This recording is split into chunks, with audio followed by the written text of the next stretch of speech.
Edmure Tully stood on the parapets of Riverrun as dusk settled, painting the sky a languid purple streaked with veins of soft orange.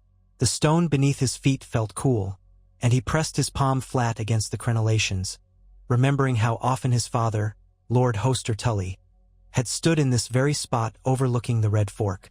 Riverrun's walls had endured countless years of bloodshed and alliances alike, but there was something different about this moment, an unspoken tension, a heavy hush in the air that hinted of fateful decisions to come. He watched torches spring to life along the battlements, each flame a small, stubborn testament against the dying day. In the courtyard below, the Tully guards were finishing their final rounds, bows slung over shoulders, the rhythmic clank of steel boots echoing off the stones. Edmure's eyes flickered beyond them, to the gate leading out of Riverrun, as if expecting someone to ride through at any moment. Indeed, news had arrived earlier that Walder Frey, Lord of the Crossing, was making his way toward Riverrun, flanked by a modest escort. The occasion was not an auspicious one. House Frey had earned a notorious reputation in the Riverlands. Old Walder's cunning was matched only by his willingness to shift loyalties at the slightest whiff of gain. The Freys were bannermen to House Tully, but that allegiance was as flexible as a sapling in a strong wind, bending whichever way the political climate required. Edmure's father had once chastised him for questioning Lord Walder's intentions too openly. "Caution, my son, caution," Hoster had said. "We must keep the Freys close. They're too critical to the Riverlands. Their control of the twins ensures the main crossing of the Green Fork." But that had been some time ago, before Edmure had grown into his duties and before events in the wider realm had conspired to make everything more precarious than ever. Now, with Hoster Tully lying ill in his solar, and Edmure newly responsible for the stewardship of Riverrun, the power dynamic with the Freys had shifted in Edmure's mind. He could no longer abide the sense that Lord Walder, cunning as a fox, could upend the Riverlands at will. Walder's small slights at Hoster's expense or the constant insinuations that House Tully was not living up to its side of the bargain had become a galling refrain. There was an urge in Edmure, simmering just beneath the surface, to put an end to these manipulations once and for all. That night, Edmure was gripped by an idea so audacious that he scarcely allowed it to coalesce in his mind. The notion first whispered to him while he read a dispatch from the north, something about rumors of tension with House Bolton and the potential for conflict to break out anew. The North and the Riverlands were natural allies. That bond had only strengthened when his sister, Caitlin, married Eddard Stark. Edmure knew that if House Tully was ever to stand confidently against the southern threats, whether from the Lannisters or from any opportunists who might exploit the Riverlands' vulnerabilities, he needed to ensure that House Frey would never betray them at a moment of weakness. And so the thought came, quiet as a secret.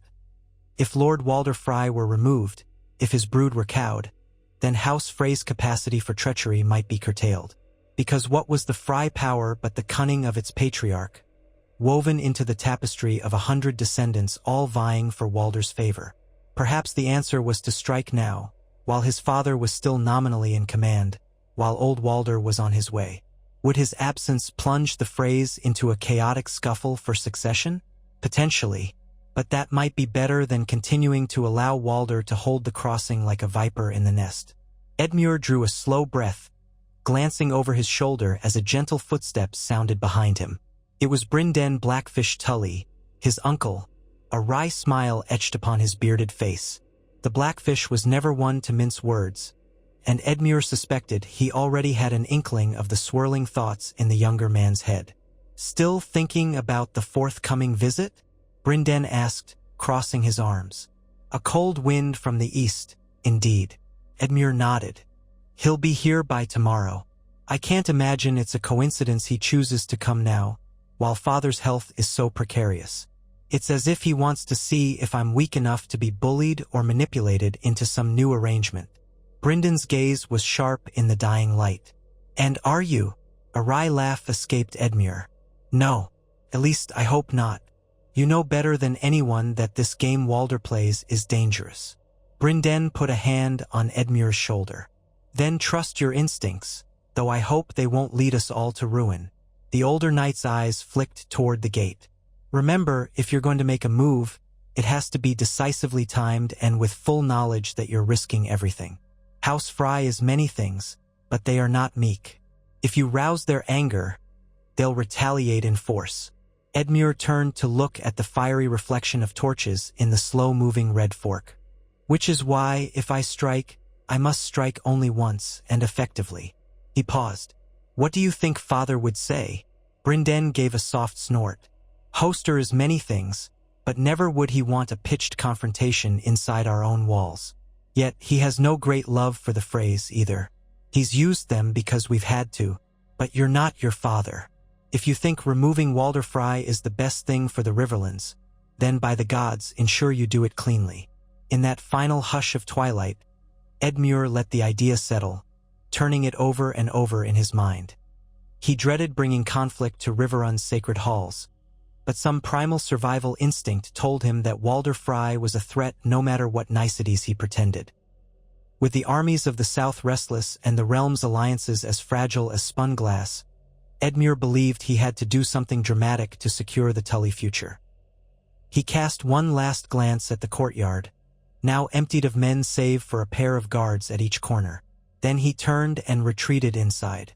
Each step through Riverrun's corridors, lit by flickering torchlight, brought him closer to the solar where his father dozed fitfully, old Maester Ivran watching over him. It pained Edmure to see Hoster so diminished, his once robust voice now a strained whisper. He carried the memory of his father as a towering figure who could quell entire rebellious lords with a single glance. Now, old age and sickness had him pinned helplessly to the bed. Edmure hesitated at the threshold, letting the warmth of the hearth wash over him. The scent of rosemary and medicinal herbs hung in the air. Hoster Tully's eyes fluttered open at the sound of Edmure's soft footstep. For a moment, he seemed to gather himself, arching his head off the pillow with surprising clarity. "Son," Hoster croaked, "is everything prepared for tomorrow?" Edmure nodded, forcing a reassuring smile. "Yes, father. We'll receive Lord Walder as we always do. He'll enjoy the hospitality of Riverrun." A small grunt. "Hospitality. But watch him carefully. That man has the instincts of a dog sniffing for advantage." Hoster shifted, grimacing at some internal pain. "Don't let him see your weakness." "I won't," Edmure answered. He stepped forward and gently placed a hand on his father's brow, feeling the fevered skin. Then he let out a soft sigh, turning to Maester Ivran. "Give him the poppy for the pain if he needs it. I'll see he's not disturbed tonight." The Maester inclined his head. "Of course, my lord." Without another word, Edmure slipped away, the flickers of 1,000 apprehensions dancing in his mind like the torchlight on the walls. He felt the weight of Brynden's words still pressing upon him, urging him to be decisive, to not let this threat linger. He had expected to plan thoroughly before any confrontation, but fate seemed to be hurrying him along. Walder Frey was old, yes, but not so old that he couldn't cause ruin. If Edmure hesitated, the cunning lord of the twins would sense that hesitation and exploit it. In a realm as precarious as Westeros, that could be fatal. The following morning dawned with a pall of gray clouds that threatened a drizzle, casting Riverrun in a somber light. The smell of wet grass and the distant promise of a storm drifted over the battlements. Edmure roused himself early, donned a tunic in Tully colors, and strode to the great hall where servants were bustling to set a table for the midday meal. The hall was grand, with a vaulted ceiling and banners depicting the trout sigil of House Tully. The hush there was momentarily broken by the clatter of cups and platters being arranged. Brynden was already present, leaning against a side table, speaking quietly with several of the household knights. He glanced at Edmure with a raised brow that seemed to say, "Are you ready for this?" Edmure gave the slightest of nods. As the knights parted from Brynden's circle, the Blackfish approached Edmure, his eyes narrowing in question. "So what will it be? A friendly greeting and a feast? Or steel at his throat?" Brynden's tone was too dry for Edmure to glean whether he was joking or not. "Both," Edmure said softly, "though I'm not quite sure how." Brynden studied him for a moment. In my experience, boy, you can't half-measure something like this. If you want to remove him, do it quickly. If you hesitate, you'll only invite disaster." He lowered his voice.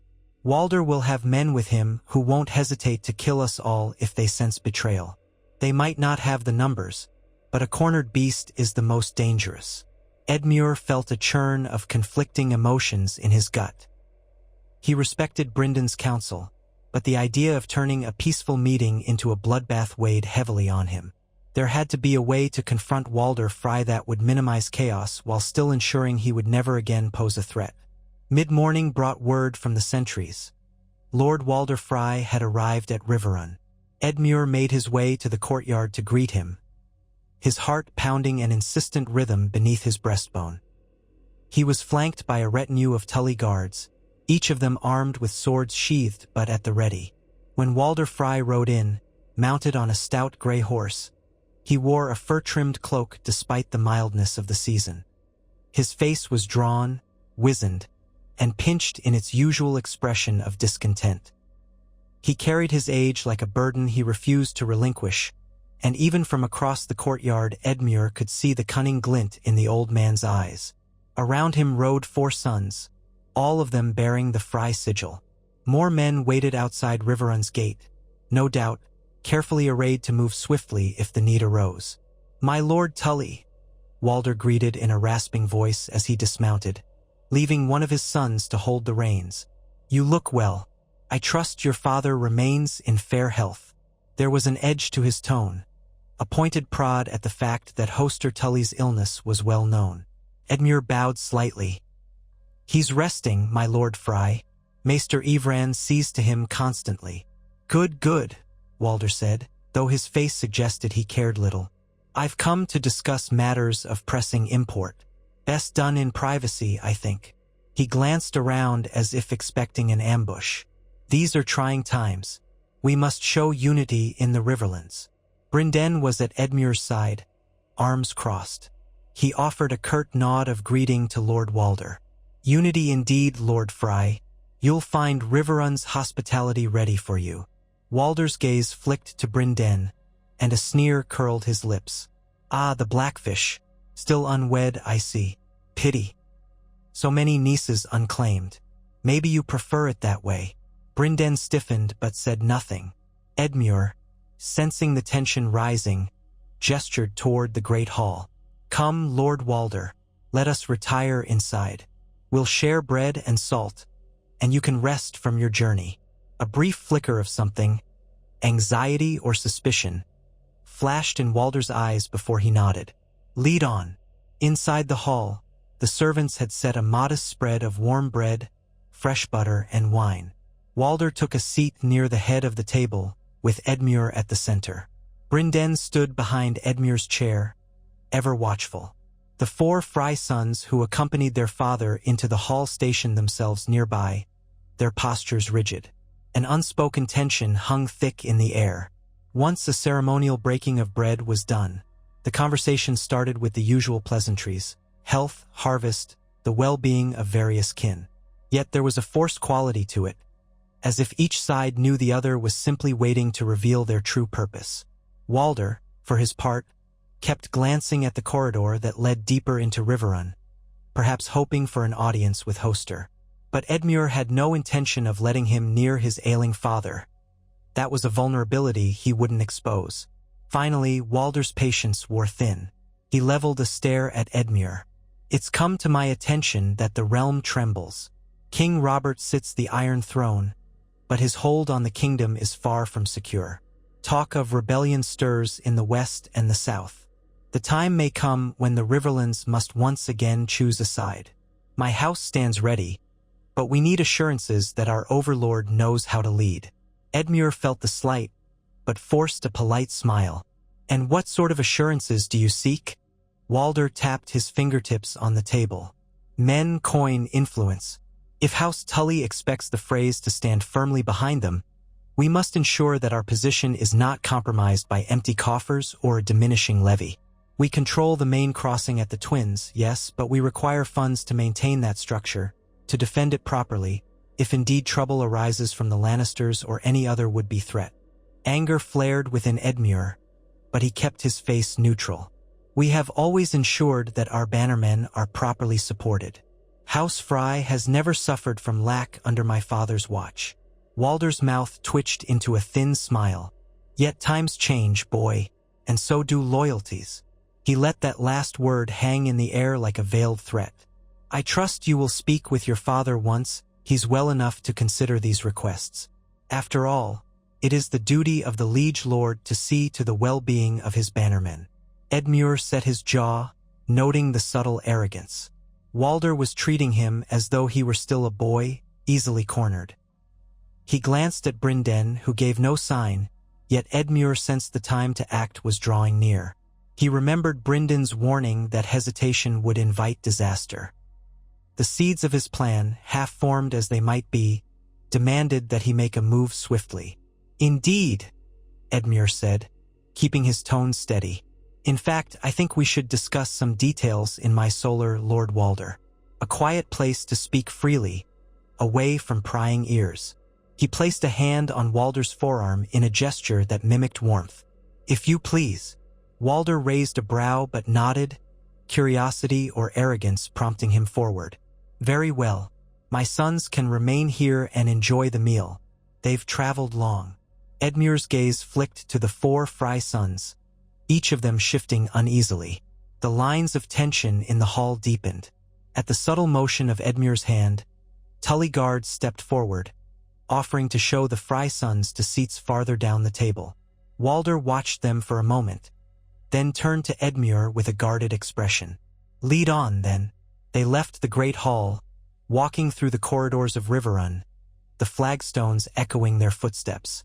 Brinden followed at a close distance, his hand hovering near the hilt of his sword. With each step, Edmure felt his heart pound heavier, a reckless tension building. He had only a vague notion of how exactly to proceed, but he was committed now. The chance to end Walder's hold on them was too great to forfeit. At length, they arrived in the solar, a modest chamber with tall windows overlooking the Red Fork. A plush chair sat near a table strewn with maps and documents. Walder entered, glancing at the maps with interest. "Planning some adventure, Lord Edmure? One hopes you're not scheming to beggar yourself in some fool's errand." Edmure closed the door behind them. He and Brinden took positions near it, effectively blocking Walder's escape. Walder noticed and shot them a narrow look. "What's this?" Edmure steeled himself. "Lord Walder, you and I both know your ambitions. You seek not only to maintain your place in the Riverlands, but to expand it. You hold the crossing at the Twins, a vital link for travel between the North and South. Yet your loyalty to House Tully has always been conditional. I fear a time may come when you'll betray us at the moment we can least afford it." Walder snorted in derision. "Betray? Good gods! Boy, has your father's illness deluded you? We have served House Tully for generations." "Served in name," Brinden interjected, voice low and firm. "Always with your hand out, always demanding more concessions, more rewards. And if we fail to meet your demands, you've threatened to withhold the crossing. Or worse." The old man's face twisted in fury. "How dare you? I have sacrificed plenty for House Tully. My men have bled on your battlefields." Edmure's voice rose, cutting through the tension like a blade. "That's enough. I'll not bandy words with you any longer. You say we must show unity.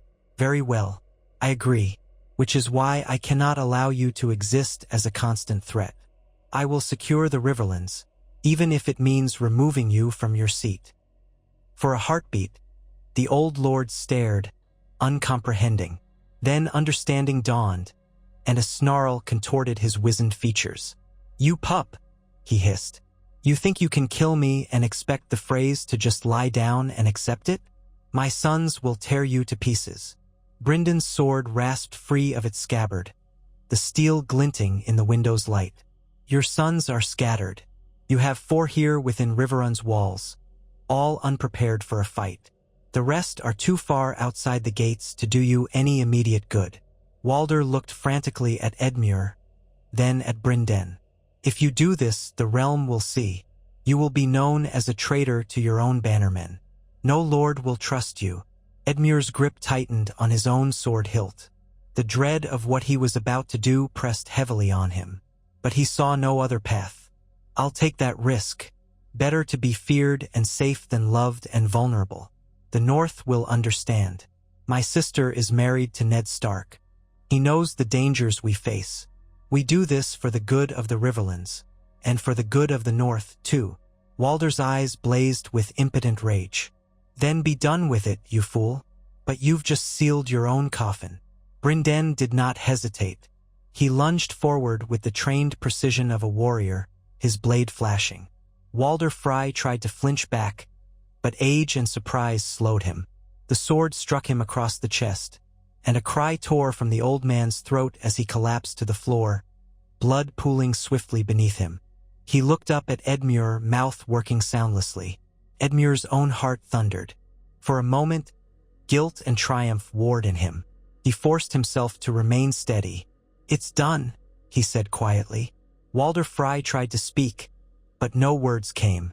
His eyes fluttered shut, and he breathed his last. Blood, thick and dark, spread across the floorboards.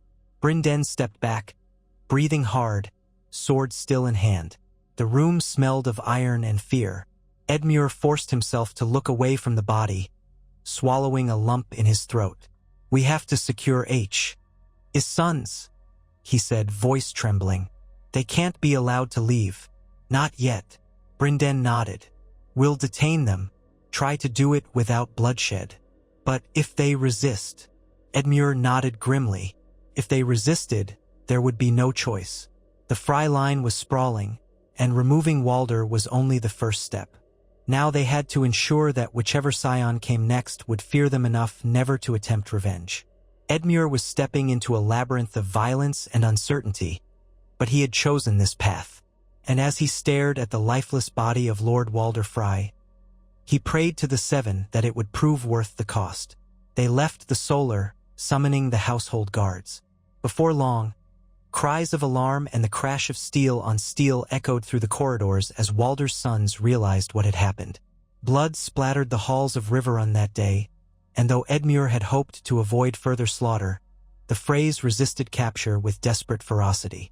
One by one, they were subdued or killed. The last of them, a thin-lipped man named Simon, cursed Edmure to the seven hells before he was run through by a Tully guard. The entire castle of Riverrun was in uproar. Servants cowered in corners, knights rushed to every corridor, and the clamor woke Hoster Tully from a fitful sleep. He rose or tried to, demanding answers. By the time Edmure reached his father's chambers, he was pale and trembling with exertion, eyes filled with alarm. "What's happening?" Hoster rasped. "Why are men shouting that Walder Frey is dead?" Edmure knelt at his father's bedside, ignoring the acrid smell of blood that clung to his clothes. "Father, The words caught in his throat. For a moment, he could only stare at the age-worn face of the man who had taught him so much about leadership and honor. Finally, he forced himself to speak. "I have done what I believed was necessary for the future of House Tully. Walder Frey is gone. His sons are either captured or dead. We no longer need fear betrayal from that quarter." Hoster's face twisted in shock and anger. He struggled to push himself upright. You've started a war, boy. The Freys won't let this stand. The rest of their brood. That's why we must move quickly, Edmure said, swallowing his misgivings. We've already sent riders to the twins. With Walder gone, the Freys there will be in disarray, fighting among themselves for succession. We can claim the crossing, station Tully men to hold it. If we move swiftly, they won't rally in time to oppose us. Hoster sagged back against the pillows, eyes full of tears or fury. Edmure couldn't tell. Do you even understand what you've done? Generations of alliances all undone in one day. Robert Baratheon sits on the throne, but the Lannisters and others scheme.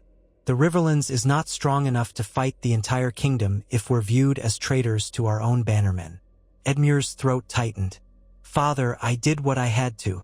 The North is with us. My sister and Ned Stark. That won't be enough if Tywin Lannister decides to march, Hoster spat.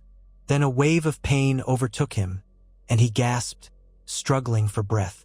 Maester Evran rushed forward, urging Lord Hoster to lie back. Brynden stepped into the room, face grim. "The castle is secure, Edmure.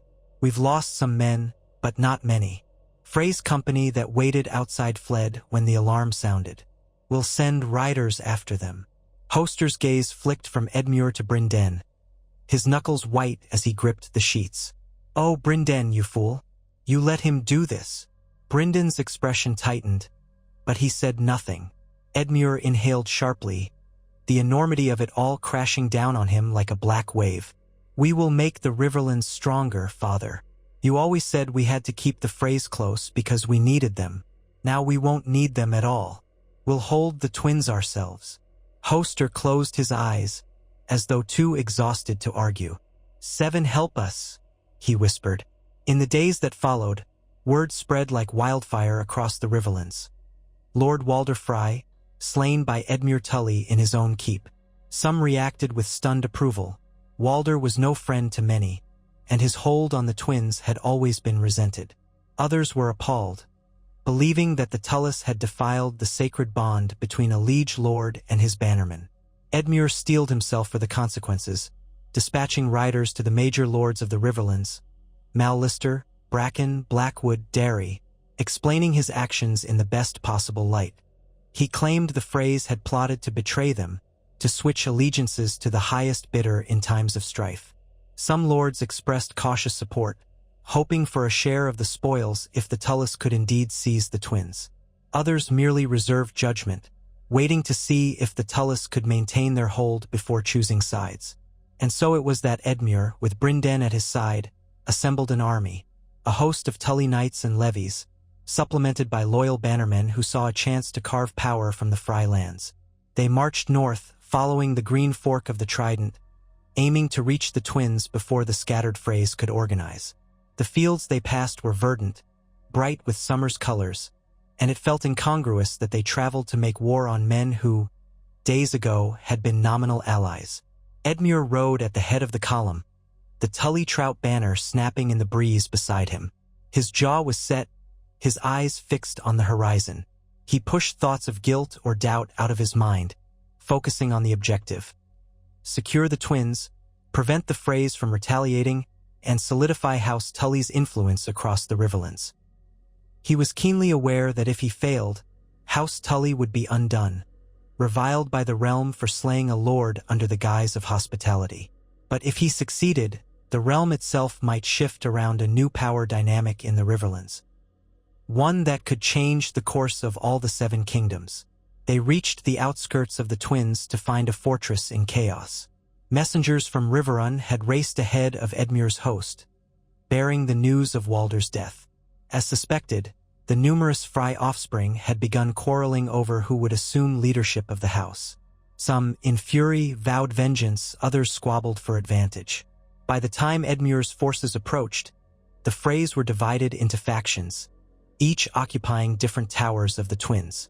There, on the banks of the Green Fork, Edmure beheld the imposing sight of the two squat, formidable keeps connected by a great stone bridge. Holding that crossing was essential to controlling the main route between the north and south. Despite their divisions, the Freys had enough men to mount a defense. Archers lined the battlements, and the gates were barred. Edmure called his bannermen to council just out of arrow range, in the shelter of a copse of trees by the river. The wind carried the smell of damp earth and rippling water. Brynden stood at his side, alongside several lords who had joined this campaign, their breath plumed in the gathering dusk. "How do we take the twins without a lengthy siege?" asked Lord Jason Mallister, a tall, broad-shouldered man with a quiet dignity about him. "They have provisions, and they can hold out for a good while if they're not unified. Their infighting might help us, but a direct assault on those walls would be costly." Brynden studied the fortress, rubbing his jaw. "We might try to exploit one of the factions, offer them favorable terms if they open the gates. Walder left behind many heirs, and any one of them might see an alliance with Tully as the quickest path to power. Once inside, we can secure the crossing with minimal bloodshed." Edmure nodded. We have to move quickly before they unite behind a single leader. Let's send a delegation under a flag of truce. We'll promise them leniency if they surrender and swear fealty to House Tully." Lord Mallister raised a brow. "Leniency? Might that not seem hollow after you slew Walder under your own roof?" A ripple of discomfort went through the assembled lords. Edmure squared his shoulders, refusing to let the doubt show. "We didn't slay him lightly. We had evidence of his intent to betray House Tully. We'll emphasize that, and we'll promise that those who did not conspire in his treachery will be spared." Brinden glanced at him, concern shadowing his eyes but not contradicting him publicly. "Let's see if any among them bites," he said, and so they sent envoys under a white flag. Hours later, they returned with a cautious acceptance from one of the older Frey sons named Colmar, who had apparently never been in Walder's favor and saw an opportunity to improve his standing. He promised to open a sally port at midnight if Edmure's forces arrived quietly. The night crept in, moonless and dark. Edmure led a small contingent of knights and men-at-arms to the designated spot where the fortress wall abutted the river. The hush was broken only by the soft lap of the green fork against the stones. At last, they saw a faint light bobbing near the base of the wall. A signal. Cautiously, Edmure and Brinden approached. True to his word, Colmar Frey, flanked by a handful of guards, unlocked a small postern gate. He looked haggard, fear etched into his lined face, but as he held the lantern up, revealing Edmure's Tully sigil, he breathed a sigh of relief. "Get me out of this place," he hissed. "My brothers are mad. They want to fight to the death. I'm not dying for Walder's pride." Edmure nodded curtly. "Help us secure the keep and you'll live. You'll stand as the new steward of the twins under House Tully, provided you remain loyal." Colmar's eyes flickered with greed. "Yes, my lord. I'll remain loyal." The iron hinges squealed softly as he pushed the door wider, beckoning them in. Edmure motioned his men forward, hearts pounding with tension. They slipped through the narrow gateway into the courtyard of the first tower. The stone walls loomed above them, silhouettes of archers pacing the ramparts in the gloom. With stealth and speed, the Tully men overpowered the surprise guards at key points. Doors were barred from the inside, and soon a portion of the fortress was in Edmure's hands. But not all were willing to surrender. Shouts and clangs of steel erupted deeper within the keep. Rival Frey factions realized the betrayal and mounted a desperate defense. Soldiers poured out from side passages, brandishing swords, pikes, and crossbows. The courtyard became a battlefield in the dark, lit by sporadic torches. The coppery stench of blood mingled with the night air. In the midst of the melee, Edmure fought with surprising ferocity, determined to see his gamble through. Beside him, Brinden slashed and parried with the effortless skill of a seasoned knight. Colmar directed Tully men toward strategic positions, eager to prove his loyalty. The chaotic swirl of combat lasted until the small hours of the morning, with the Frey defenders either killed, captured, or driven back into the second tower across the bridge. Exhausted and blood-splattered, Edmure and Brinden pressed the advantage.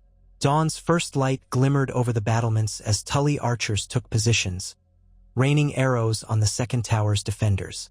Another faction of Freys tried to mount a final stand at the bridge's midpoint, but their morale was broken, their patriarch dead, and many of their kin already fallen. One by one, they threw down weapons or leapt into the river below, preferring the waters to the Tully blades. By midday, the second tower was taken. The twins belonged to House Tully. Exhausted, bruised, and running on adrenaline, Edmure stood in the great hall of the eastern tower. The windows there overlooked the broad, majestic span of the Green Fork, the sunlight glinting off the water's surface.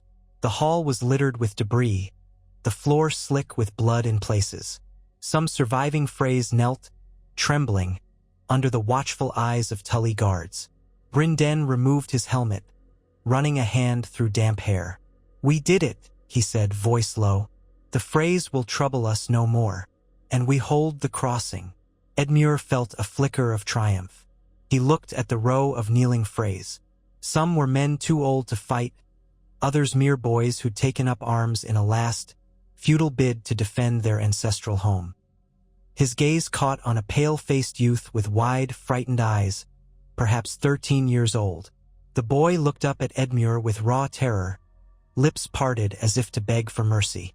A hollow pit opened in Edmure's stomach.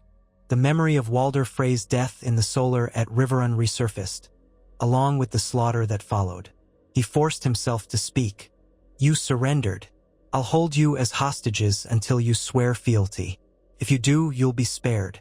If you raise a hand against House Tully, you'll follow your father to the grave." The kneeling Freys nodded, relief mingling with fear. One older man, a cousin perhaps, rasped, "We'll swear. We had no love for Walder's tyranny." Edmure nodded, then turned to his knights. "Lock them in the dungeons. Feed them, treat their wounds. We'll decide their fate once I've spoken to my father." The knights moved to comply, herding the Frey prisoners out of the hall. Edmure watched them go, feeling both relief and a grim heaviness. The victory had been bloody, the repercussions uncertain. Yet the strategic gain was undeniable. For the first time in the history of the Riverlands, House Tully directly controlled the twins, a crucial crossing that would ensure their region's influence and unite them with the North in a more seamless bond. Brynden stepped up beside him, placing a hand on his shoulder. "I hope the Starks appreciate what we've risked. We've potentially secured the main route for them to bring their armies south if trouble arises." Edmure nodded, his mind drifting to thoughts of his sister, Caitlin, in Winterfell. Would she approve of this? Or would she be horrified by the treachery and the bloodshed? Only time would tell. "Send a raven to Ned Stark," he said. "Tell him we've taken the twins, that we now control the crossing, and that our alliance is stronger than ever." Brynden gave a wry smile. "Done." A sense of weary triumph filled Edmure as he gazed at the fortress. He thought of the future, of a Riverlands no longer subservient to the whims of Walder Frey. Perhaps now, with the crossing secured, the Tullys could stand shoulder to shoulder with the Starks, forging a power block capable of withstanding any threat from the south. The road ahead was fraught with danger, but for the moment, in the morning light that streamed through the windows of the newly taken castle, Edmure Tully allowed himself to hope. Yet as he stood there, the blood drying on his tunic and the screams of the wounded echoing through the corridors, he understood that a line had been crossed. No longer was he just the dutiful son, the untested heir. He had made a choice that would define his legacy and perhaps change the course of the Seven Kingdoms. It was a deed of violence and ambition that left no room for innocence. In that moment, as the wind blew in from the river and ruffled the Tully banners newly raised over the twins, Edmure felt both exultation and dread. For such is the curse of those who seize power by force, the knowledge that blood ever begets more blood. In the weeks that followed, the Riverlands began to feel the subtle shift in power. Farmers and small folk who had once dreaded passing beneath the Frey banners on the road to the twins now found Tully men guarding the gates, demanding fair tolls rather than extortionate fees. Word spread that a new era might be dawning under Edmure Tully's firm hand, though some warned that the violence that had birthed this regime could rear its head again if the Tullys felt challenged. Yet, if there was an undercurrent of fear, there was also a palpable sense of relief, at least among those who had long bristled under the Frey's tyranny. Market wagons passed freely, and the constant quarrels that once plagued the crossing seemed to dissipate. Edmure, for his part, sought to consolidate these gains by enacting policies that endeared the local lords and peasants alike.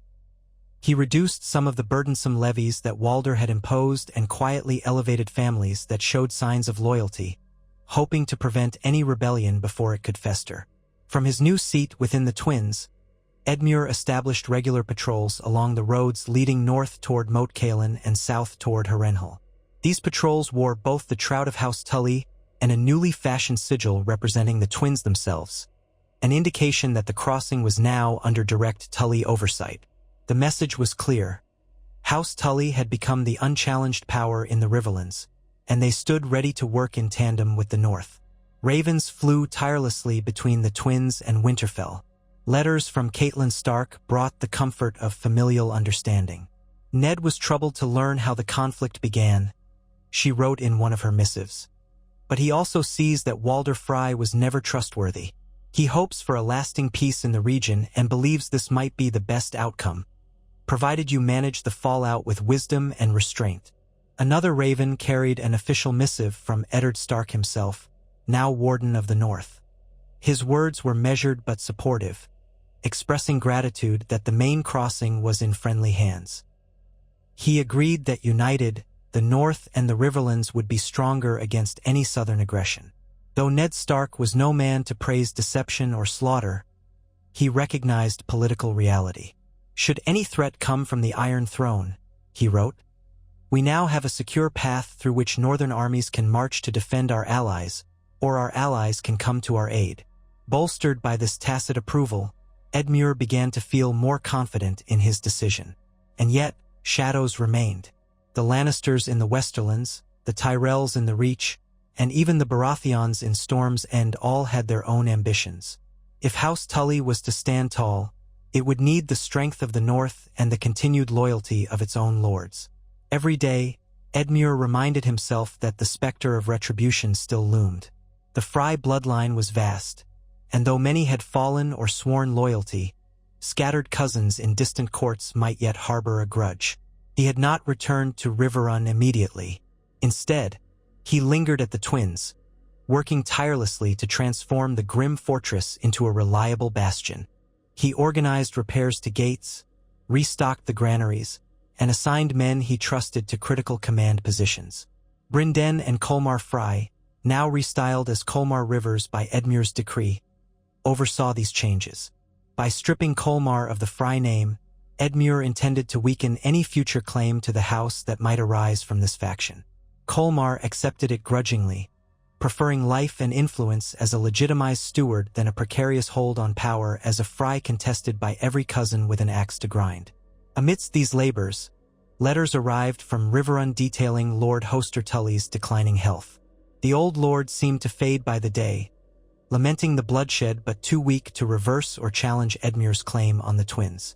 On a crisp autumn morning, a raven brought the solemn news that Hoster had passed in his sleep. Edmure took the tidings in silence. The father whose approval he had always sought was gone, having last seen Edmure covered in the blood of a deed that Hoster had deemed a grave risk. For all that, it had been done. There was no turning back. With tears, he didn't allow his men to Edmure set forth for Riverrun, where he would attend his father's funeral rites and formally assume the lordship that had, in practice, been his since Walder Frey's fall. The funeral was a somber affair, held on the banks of the Red Fork. Knights and lords from across the Riverlands came to pay their respects, or to gauge the new lord's temperament. Hoster Tully's body was set upon a funeral boat, flowers and tokens adorning the simple bier. A hush fell over the gathering as a Tully archer loosed a flaming arrow, the lit shaft arcing through the dusk sky to strike the boat, setting it aflame. Edmure watched in a daze of grief as the fire spread quickly, the reflection dancing on the river's surface like a fleeting memory. Even in the midst of mourning, he felt the weight of countless gazes, judging him, testing his mettle. After the funeral, Edmure assembled those lords in attendance within Riverrun's great hall.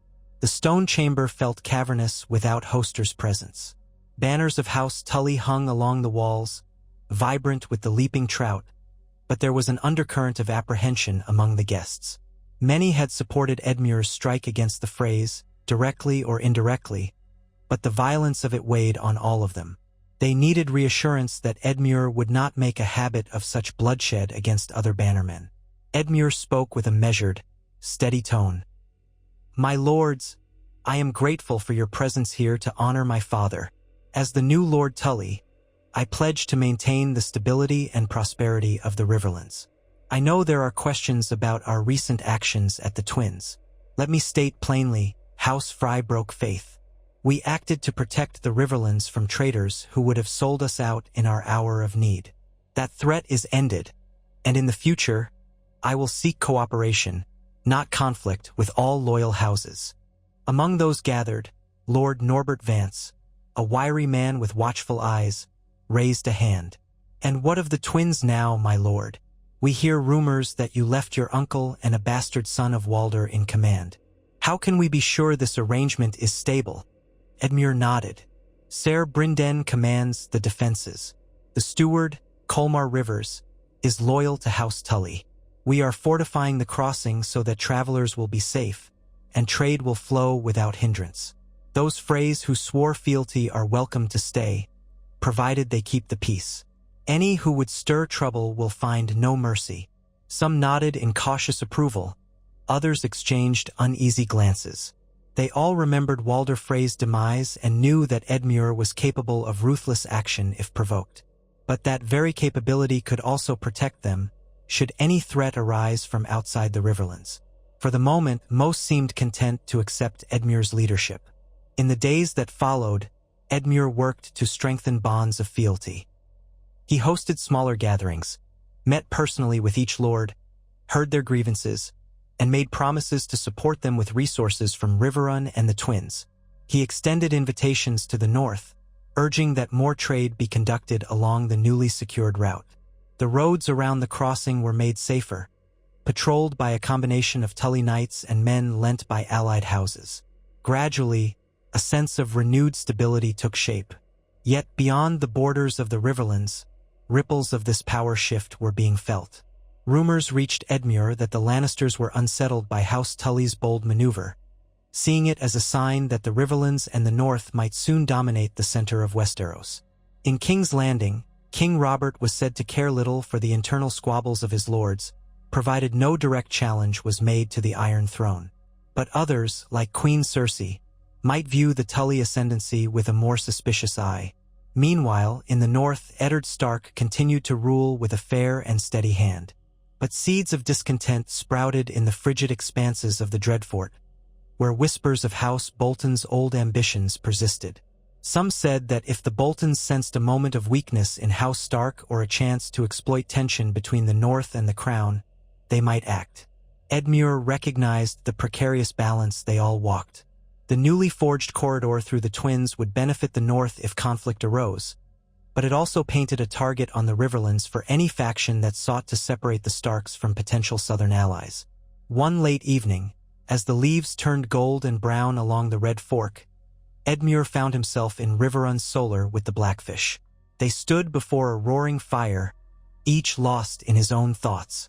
Finally, Edmure broke the silence, his voice soft with reflection. "Do you believe Father was right? That I've imperiled the Riverlands by this act of violence?" Brinden gazed into the fire, its orange glow dancing across the stern lines of his face. Hoster was cautious. He saw the realm in terms of alliances that had to be balanced. "You've upset that balance, sure enough. But there's strength in decisive action. Walder Frey was no ally. He was a poison that would have killed us in our moment of need. By removing him, you've given the Riverlands a chance to stand on its own feet, and alongside the North. That's no small thing." Edmure let out a long breath. "I've claimed a kind of power I never thought I would take, and I can't pretend that blood wasn't spilled unjustly. Some of those Freys didn't even know what their father planned." Brinden shrugged. "In war, innocents die, but we must look to the greater good. You've made the Riverlands stronger. I've traveled far and wide, Edmure. I've fought in wars where we had no advantage, no safe crossing, and no strong alliances. This time, the Riverlands can be a pivotal force, not just a battleground." The younger man nodded slowly.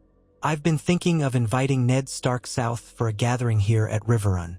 Show him firsthand what we're building, fortify the alliance openly. That might deter anyone planning to challenge us, be it the Lannisters or some upstart lord who resents our rise." Brinden gave a small, approving nod. "A wise move. Symbolic gestures can be as powerful as swords in this game. If Stark visits, it sends a message. The Riverlands and the North are inseparable. No one can move against us without facing a two-front conflict." Emboldened by the idea, Edmure penned a letter to Winterfell that very night, inviting Eddard Stark and his family to Riverrun once the snows receded and travel was easier. He stressed the growing prosperity of the crossing, the mutual benefits of increased trade, and the chance to renew familial bonds. In closing, He added a personal note for Caitlin, expressing his longing to see his sister after so many years apart. As autumn gave way to a cool, crisp winter, Edmure's efforts bore fruit. Trade caravans from White Harbor braved the neck and found easy passage at the Twins, paying only modest tolls. The goods they brought, furs, timber, salted fish, fetched high prices in the southern markets, enriching the Tully coffers. Lords in the Riverlands found new reasons to remain loyal, for prosperity often served as the bedrock of allegiance. Slowly, the region stabilized under Edmure's pragmatic rule. Still, pockets of dissent emerged. At small gatherings, hushed voices questioned whether Edmure's bold strike might one day provoke a greater power to retaliate. Others wondered if House Tully's moral standing was forever tarnished by the kinslaying, if that was how some chose to interpret the slaying of Walder Frey, who was, in a broad sense, kin of every river lord through marriage alliances. Yet these murmurs did not coalesce into outright rebellion. The Tully hold was too firm, the benefits of stability too clear. Men like Lord Mallister and Lord Vance, who had once doubted, now found their coffers filling with coin from the bustling trade routes. The fortress at Harrenhal, still a prize none dared seize in full, remained quiet, its castellan owing nominal allegiance to the Iron Throne but wary of challenging a rising House Tully. So the months passed in a tense but promising lull.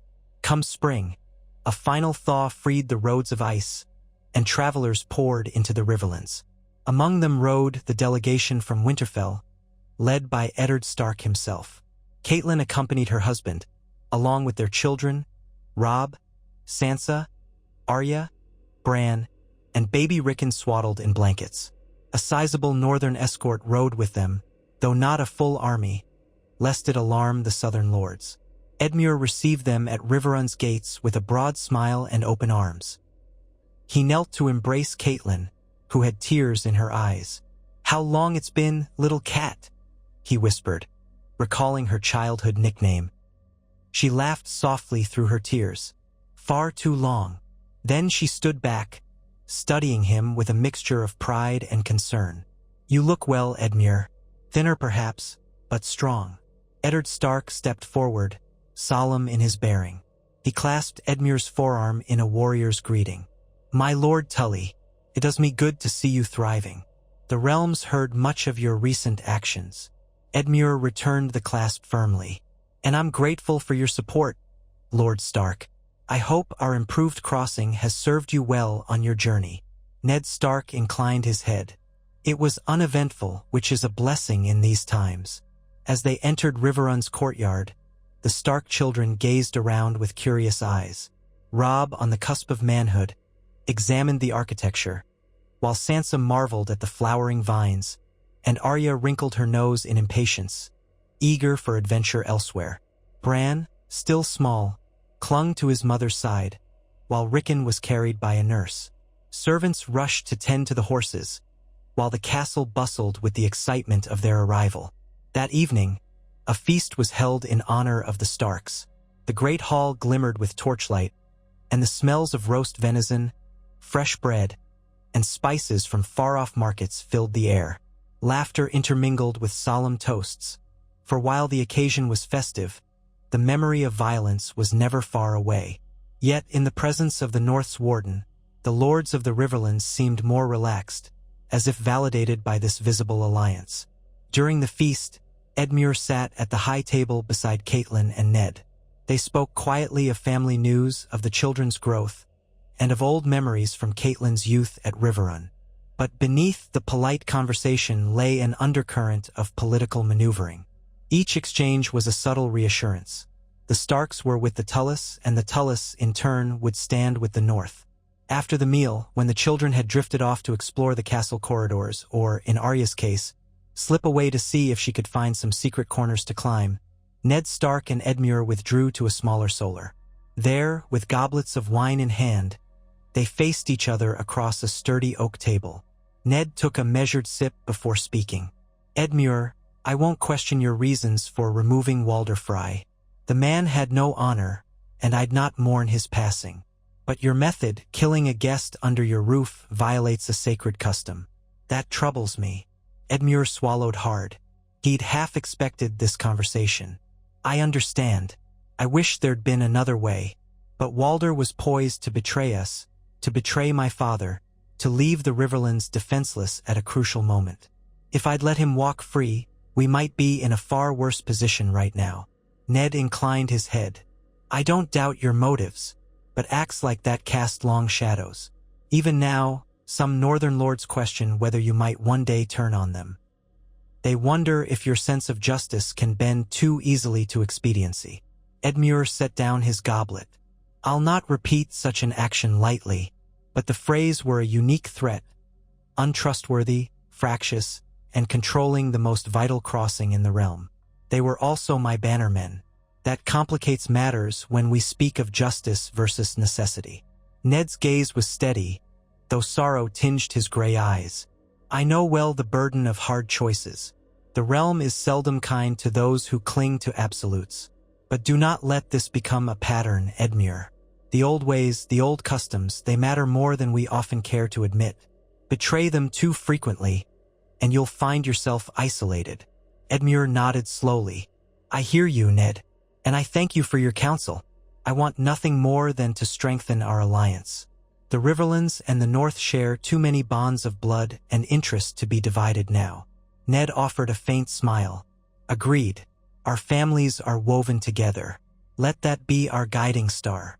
They parted on that note, each feeling a sense of camaraderie tempered by the knowledge that the future was uncertain and fraught with potential for new conflicts. Yet, as the days of the Stark visit went on, genuine warmth emerged. The children played along the riverbanks. Sansa and Arya delighted in stories from Edmure's youth, and Robb sparred with Tully knights. Even Eddard found moments to reminisce with Brynden, recalling shared battles and the quiet camaraderie of men who had seen too much war. When the time came for the Starks to depart, Edmure and Catelyn shared a tearful farewell. She clasped his hands in hers, her gaze intense. You must come to Winterfell soon. Let us not wait so many years before we meet again. He smiled, nodding. I'll make the journey when next I can. Perhaps this newfound prosperity will grant me the freedom to do so. Until then, remember that Riverrun is always your home. With that, the Starks rode north, their party passing unchallenged through the Twins, which now flew the banners of House Tully. Along the way, they witnessed firsthand the improved roads, the disciplined patrols, and the careful governance that Edmure had wrought since overthrowing Walder Frey. The realm took note as well. Travelers brought word of a new, revitalized Riverlands, closely allied with the formidable North. Merchants praised the ease of trade. Minor lords dared to dream of independence from the meddling of southern power brokers. And so a measure of stability settled, at least temporarily, over the heart of Westeros. Still, Edmure was no fool. He knew that in the Game of Thrones, no advantage remains unchallenged for long. Whispers of strife echoed from the Vale, where Lisa Arryn ruled with a nervous hand after her husband's death. In the south, Renly Baratheon and Stannis Baratheon both harbored ambitions, while the Queen's family, the Lannisters, cast a long and golden shadow over King's Landing. One day the realm would fracture again, he was certain of it. And when that day came, the Riverlands would either be ready to stand as an equal among the great powers or fall once more into the role of victim. For now, though, Edmure Tully chose to believe he had taken the first steps toward forging a better future. He walked the battlements of the Twins, looking out over the river, remembering the day he had stood upon Riverrun's walls and contemplated a fateful choice. In the end, he had done the unthinkable. Had it cost him a piece of his soul? Undoubtedly. But it had also given him a chance to protect his people, his family, and the North that he had grown to see as an extension of his own kin. As the sun dipped behind the horizon, painting the sky with hues of crimson and gold, Edmure felt a calm resolve settle in him. Walder Frey's blood still stained his conscience, but the Riverlands thrived. The crossing was secure, and in the north, his sister and her children lived in peace, guarded by the same alliances he had gambled everything to preserve. If the price of security and strength was the blood of a traitor, Edmure Tully could live with that dark bargain, at least until the next storm broke over the Seven Kingdoms, and he found himself forced to choose once more between honor and survival. Edmure Tully lingered on the battlements of the twins until night fully enveloped the sky, the cold wind whipping across the broad river below. Torches flickered along the fortress walls, sending dancing shadows across the stone. Soldiers stationed at intervals saluted him in passing, their postures straight and confident. With Lord Walder Frey gone and his surviving kin scattered or subdued, the notorious crossing had a new master, one who bore the red and blue shroud of House Tully instead of the twin-towered badge. Deep in thought, Edmure finally turned away from the parapet. He made his way down the spiral staircase, boots echoing against the worn steps. In the courtyard, a handful of men drilled under the supervision of a stern-faced Tully armsmaster, who barked orders to keep the novices in line. Seeing them sweating and focusing on every pivot and strike reminded Edmure of his own training days. Simpler times, when the only battles he fought were friendly practice bouts and the idea of slaying a lord under his own roof would have seemed unimaginable. He passed them by in silence, offering only a curt nod. A pang struck him as he recalled Walder Frey's final, enraged look, the fresh blood staining the solar floor, and the frantic skirmishes that followed in Riverlands corridors. Though the realm called it justice, or at least necessity, he knew there would always be those who whispered a darker word: kinslaying. And no matter the political gains, the personal cost was not something he could simply brush aside. When he reached the Great Hall, he found that the bustle of daily governance had quieted for the night. Candles burned low. The steward, formerly one of Walder's lesser sons but now called Colmar Rivers, was still awake, hunched over a table piled with parchments and ledgers. By Edmure's decree, the man had been stripped of the Frey name, but allowed authority within the twins. His was a tenuous position, a compromise that gave him enough importance to keep him loyal, while preventing the old Frey lines from reasserting themselves.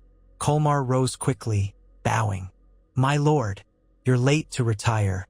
All is well, I trust." "As well as it can be," Edmure said, giving a thin smile. "Any messages?"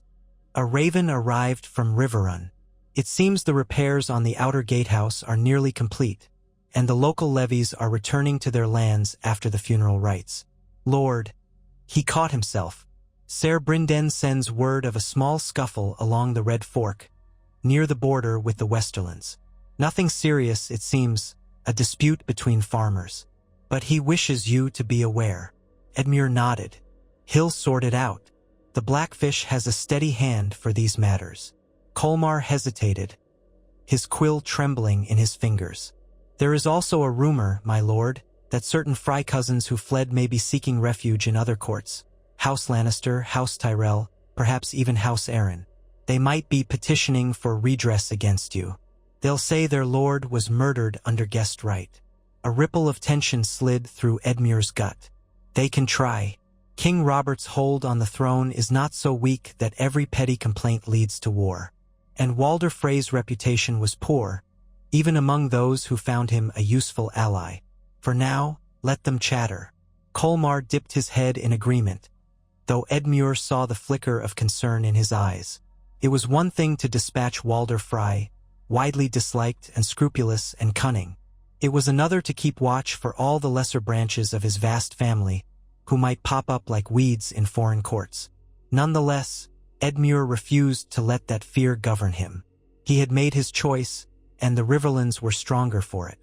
Bidding the steward a curt good night, Edmure headed to his chambers, where he ipped off his cloak and sat at a small desk by lamplight.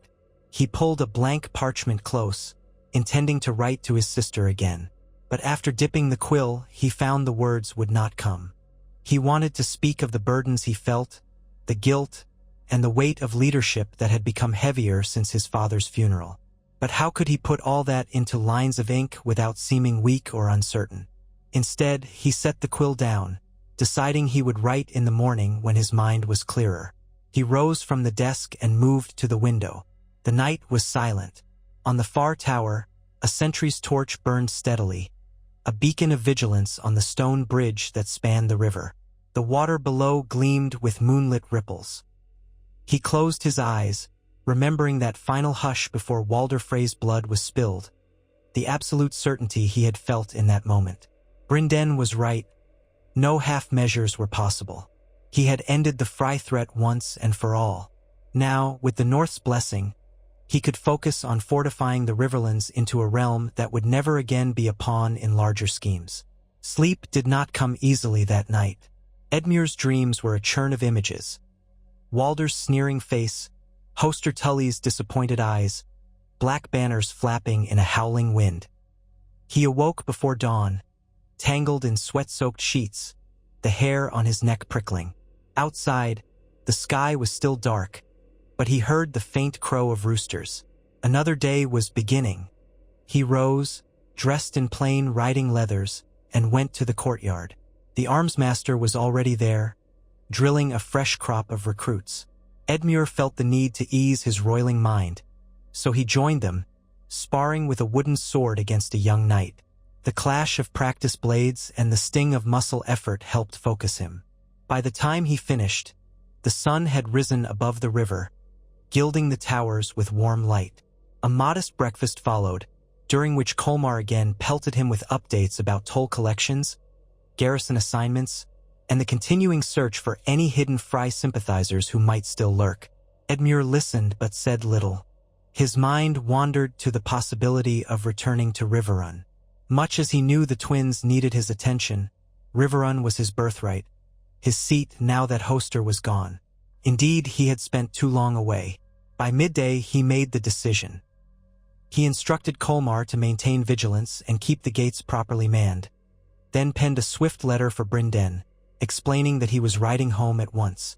By the following morning, Edmure departed with a small company of Tully knights, banners snapping in the crisp air as they rode south along the Green Fork. The road felt familiar, yet different, for it was now dotted with Tully outposts where once Frey men had stood. The small folk bowed or curtsied as Edmure and his escort rode past. He glimpsed gratitude in many faces, along with a hint of fear, no doubt left over from the rumors of how Walder had died. But seeing the region so orderly, the roads so well patrolled, gave Edmure a measure of reassurance. On the third day, the red walls of Riverrun rose ahead of him, perched where the Red Fork and the Tumblestone met. A wave of nostalgia mingled with sorrow swept through him at the sight of the gatehouse, the familiar banners fluttering. The memory of his father's funeral still lingered, and though the castle was now definitively his, it felt emptier somehow.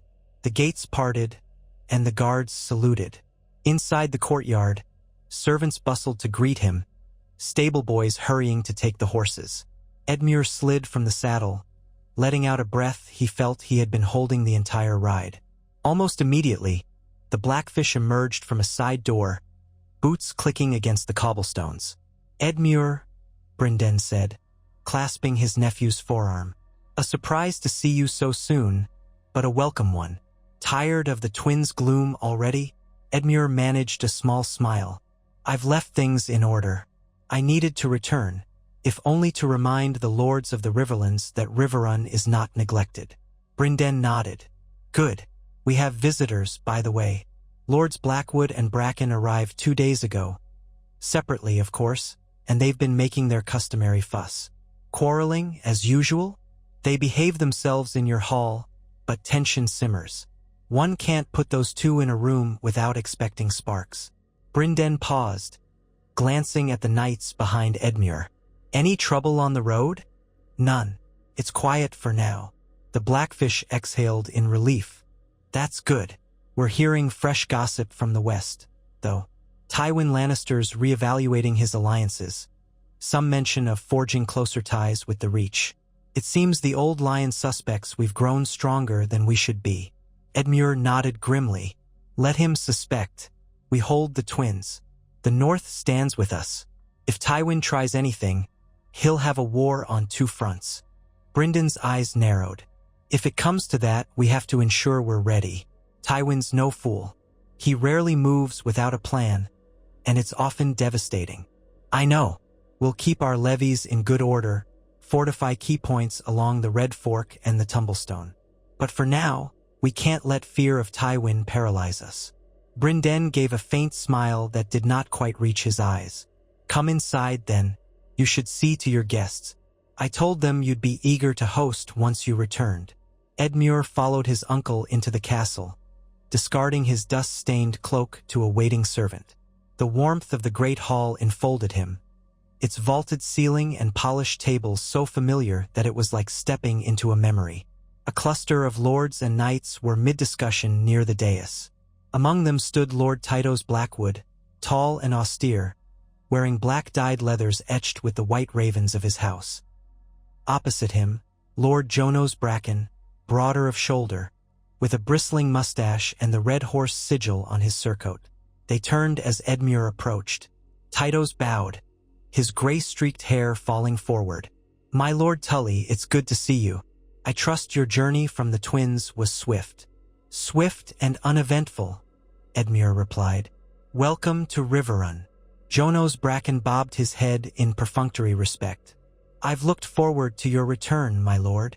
We've matters to discuss regarding certain land disputes." Tytos scoffed under his breath, earning a glare from Bracken. Edmure suppressed a sigh. The quarrels between House Blackwood and House Bracken stretched back centuries, revolving around claims to particular strips of land along the Red Fork, old feuds from bygone wars, and mutual bitterness that seemed eternal. He forced a diplomatic smile. "We'll address them soon," Edmure said. "But come, both of you must be weary from waiting.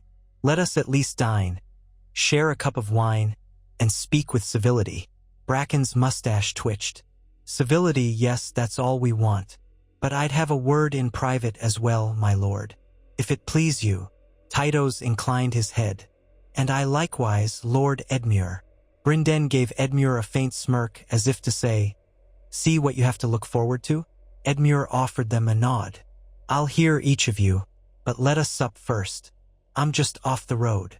They adjourned to a smaller dining room off the great hall, where a quick meal was laid out: smoked trout, fresh bread, and a pot of thick stew. Cups of Riverrun's own light ale were poured. As they ate, Edmure tried to steer the conversation away from the endless Bracken-Blackwood rivalry, focusing instead on the stability of the Riverlands. Tytos Blackwood expressed guarded praise for Edmure's new policies: lower tolls at the crossing, improved roads, a stronger alliance with the north. Jonos Bracken grumbled that the tolls were still too high, and that his men patrolling near the Frey border had encountered resistance from Tully soldiers. Edmure explained that it was standard procedure to question armed riders who ventured near the twins, and that no disrespect was meant. Before long, Brinden stepped in to help, cutting the bickering short with pointed remarks that left both lords slightly cowed. Sensing the tension could only be managed so long, Edmure finished his meal and promised private audiences in the afternoon. Bracken and Blackwood departed, each determined to have Edmure's ear first. When Edmure returned to the courtyard for a moment of air, Brinden joined him. "Those two will never change," the Blackfish said, adjusting his sword belt. "But we can't ignore them. They command significant levies, both. In a war, we need them. Better that we keep them from each other's throats." Edmure folded his arms, gazing at the castle walls. "And keep them from giving Tywin an opening. A divided Riverlands is easy prey." Brendan's mouth twisted. "You're sounding more like your father each day." The comment should have made Edmure proud, but it stung with the memory of Hoster's disapproval at the end. He shook it off. "I'll meet them soon and do my best to appease both. Meanwhile, do we have any pressing news from King's Landing? Or from the Eyrie?" A flicker of concern crossed Brendan's face. "The Vale remains quiet. Lisa's regency for young Robert Arryn is precarious, they say, but there's no direct threat to us.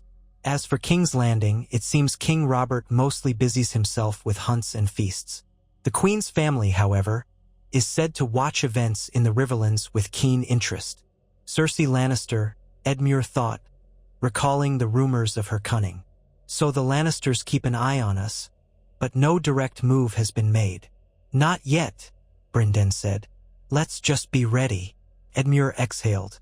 He felt as if the entire realm was holding its breath, waiting for some spark to ignite. One bold stroke, killing Walder Frey, had granted him the crossing but also placed a glaring target on his chest. It would be some time before he could truly rest easy. As planned, Edmure spent the rest of the afternoon juggling the complaints of Tyto's Blackwood and Jono's Bracken. He saw each lord in private, listened to their grievances about contested fields and ancient injustices, and tried to find a compromise that would keep them from murdering each other's peasants. It was a draining exercise, and by sunset, he felt as if he'd negotiated a peace treaty worthy of an entire kingdom. In the end, both lords left with pursed lips and reluctant nods, each believing he had gained a slight edge. Once the day's politics finally quieted, Edmure found himself alone in the solar where his father had once held court over the Riverlands. The hearth fire crackled, casting shadows on the tapestries. He stared at the large oak table and the high-backed chair that had been Hoster's seat for decades. How many times had he sat across from that chair, fumbling with a cup of wine, trying to impress his father with half-baked ideas. Now he was the lord and the seat was his. A swirl of bittersweet memories threatened to overwhelm him, but a soft knock on the door distracted him. A steward entered, bowing. "My lord, a raven has arrived from Winterfell." Edmure's heart lifted. "Leave it on the table. I'll read it at once." "Yes, my lord." The steward placed the small scroll there, then departed.